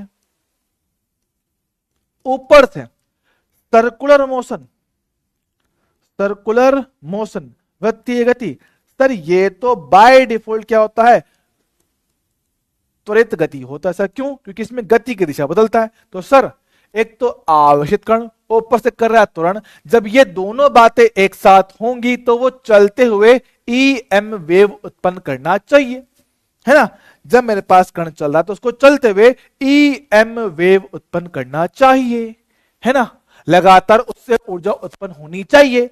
अब अगर लगातार उससे ऊर्जा उत्पन्न होगा, अगर उससे लगातार ऊर्जा उत्पन्न होगा मतलब एनर्जी का हानि हो रहा है ना, लगातार ऊर्जा की हानि हो रही है। तो जरा सोच कि हम चक्कर काट रहे थे, यस सर, लगातार ऊर्जा की हानि हो रही है, एनर्जी कम होगा मतलब वेग कम होगा, वेग कम होगा तो धीरे धीरे इस चक्कर की त्रिज्या कम हो जाएगी, कम होते होते होते होते हम लोग सेंटर पे गिर जाने चाहिए, हम लोग सेंटर पे गिरे जाने चाहिए। क्या बोलता हूं, बड़ा दुबला तो हो गया हूं, काम बहुत किया मैंने यहाँ पर, हो जाएंगे आपस में मोटे, ठीक है। मेरे पास क्या है कि इलेक्ट्रॉन जो बाहर चक्कर लगा रहा था, लगातार वो रेडिएशन उत्पन्न करता है, EM वेव उत्पन्न करता है। तो क्या होता है भैया, लगातार ऊर्जा कम होगा, कम होते होते होते होते सेंटर पे गिर जाना चाहिए। ऐसा होना चाहिए था, लेकिन ऐसा तो वापस ठीक नहीं हुआ, है ना। हमारे पास ऐसा कभी हुआ ही नहीं कि भैया क्या है, इलेक्ट्रॉन कभी भी आपका अंदर नहीं गिरता है। अब ये क्यों नहीं हो रहा है, इसका कारण रदरफोर्ड नहीं समझा सका कि भैया कायदे से जब इलेक्ट्रॉन चक्कर लगाएगा तो उससे EM वेव उत्पन्न होना चाहिए, मतलब ऊर्जा की हानि होनी चाहिए, और जब ऊर्जा का हानि होगा तो उसे सेंटर पे गिर जाना चाहिए। लेकिन असल में होता ही नहीं, असल में ऐसा होता ही नहीं है। तो क्यों नहीं हो रहा है भैया, ये तो बताओ। तो रदरफोर्ड इस बात को नहीं समझा सका कि भैया ऐसा क्यों, ऐसा क्यों है। ठीक है, ठीक है, हाँ सर चलेगा, हाँ जी सर चलेगा चलेगा। अगला पॉइंट नंबर 2 कि सर हाँ क्या बोलता है, परमाणु के स्पेक्ट्रम, सर वही कहानी कि स्पेक्ट्रम को नहीं समझा सके। भाई मेरे पास क्या है कि जो स्पेक्ट्रम है वो सारे रंगों को नहीं दिखा रहा है, कुछ कुछ रंगों को दिखा रहा है, और ऐसा क्यों हो रहा है ये बात नहीं समझ सका। वही प्रॉब्लम जो थॉमसन के साथ थी वो प्रॉब्लम मेरे पास यहां पर भी थी। जो प्रॉब्लम हमारे पास थॉमसन के साथ थी वो हमारे पास क्या यहाँ पर भी है कि सर जैसे स्पेक्ट्रम होता है जो मेरे पास लाइट का आता है, वो स्पेक्ट्रम में मेरे पास कुछ ही रंग दिख पाते, सारे रंग नहीं दिख पाते, तो ऐसा क्यों होता है ये आपका रदरफोर्ड नहीं समझा सका। चल ठीक है।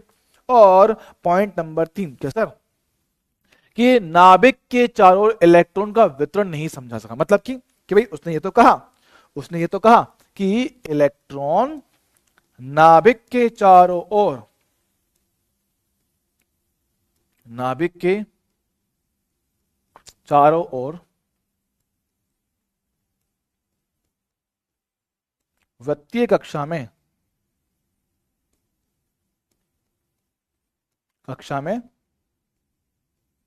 चक्कर लगाता है, वृत्तीय कक्षा में चक्कर लगाता है। सवाल यह है लेकिन कौन सी कक्षा भैया, लेकिन कौन सी कक्षा, कौन सी कक्षा भाई, त्रिज्या क्या होगा, कहां चक्कर लगाएगा, कैसे लगाएगा, वो बात समझा नहीं पा रहा। कौन सी कक्षा भैया, उसकी त्रिज्या क्या है, कौन सी कक्षाओं में चक्कर लगाएगा, ये बात समझा ही नहीं पा रहे भाई साहब। ये कि भाई चल ठीक है चक्कर लगा, तेरी बात को मान लिया, पर कौन सी कक्षा, कहां है चक्कर, क्या सब जगह चक्कर लगा सकता है या कुछ निश्चित कक्षाएं होती है, ये तो बता भाई। कि चल ठीक है चक्कर तो लगाना है मान लिया, पर चक्कर कहां लगाएं, क्या त्रिज्या रखूं, क्या कोई भी त्रिज्या हो सकता है या कुछ निश्चित त्रिज्या होना जरूरी है। रदरफोर्ड ये बात नहीं समझा सके, रदरफोर्ड ये बात को नहीं समझा सके। अब रदरफोर्ड की जो कमियां थी, रदरफोर्ड की जो कमियां थी उनको दूर करने के लिए एक और मसीहा आ गए, उनका नाम था बोहर भैया। तो बोहर ने कहानी को समझाया चीजें मान कर। इसने क्या है, पहले ही कुछ चीजें मान ली कि भैया जो तुम्हें दिक्कत है मैं उन चीजों को पहले ही मान लूंगा, मैं उनको पहले ही मान लूंगा, मैं उनको पहले ही मान लूंगा, है ना। अब ये है कि ये चीज अभी खत्म हो नहीं पाएगी, शुरू कर दूंगा तो हम इसको करते हैं नेक्स्ट क्लास में, ठीक है। अगली क्लास में हम शुरू करेंगे भैया कहां से, रदरफोर्ड की बातों से। तो रदरफोर्ड की बातें अगली क्लास में शुरू करेंगे, ठीक है। बोहर की, तो बोहर की बातें, बोहर का मॉडल हम लोग अगली क्लास में शुरू करेंगे बिना किसी टेंशन के। तो कल पहुंच जाएंगे सेम टाइम सेम जगह, आए हाय, ठीक है। सेम टाइम में सेम जगह ले गई उन्हें दिल, फिर मर जानिया ते खड़ी ओए, ठीक है। तो कल की कक्षा यहीं से शुरू होगी, सेम टाइम सेम जगह, सेम मास्टर सेम बच्चे सेम टारगेट के साथ। तो मिलेंगे अगली बार, तब तक के लिए ओके, टाटा, बाय बाय। मिलते रहेंगे आगे भी कई बार। और अगर आपको हमसे पढ़ना कंटिन्यू रखना है तो कृपया करके आप लोग मेरा टेलीग्राम चैनल या यूट्यूब चैनल ज्वाइन कर लीजिए, आपको आने वाली इन्फॉर्मेशन वहीं पे मिलेगी। और मेरी तरफ से आपको रिवीजन प्लान, कि आपको रिवीजन कैसे करना चाहिए, बैकलॉग के लिए प्लान क्या करना चाहिए, और सारी इन्फॉर्मेशन आपको मेरे यूट्यूब से मिल जाएगी। तो जाइए फटाफट से उसको ज्वाइन कीजिए, और आपको सारी चीज़ें अब मैं धीरे धीरे वहाँ पे गाइड करूँगा। और मेरी तरफ से बनाए गए हैंड रिटन, मेरे हाथों से लिखे गए शॉर्ट नोट्स आपको मेरे टेलीग्राम चैनल पर मिल जाएगा, ठीक है। तो बाकी आप लोग समझदार हो, मिलते हैं अगली बार, तब तक के लिए ओके, टाटा, बाय बाय, ठीक है।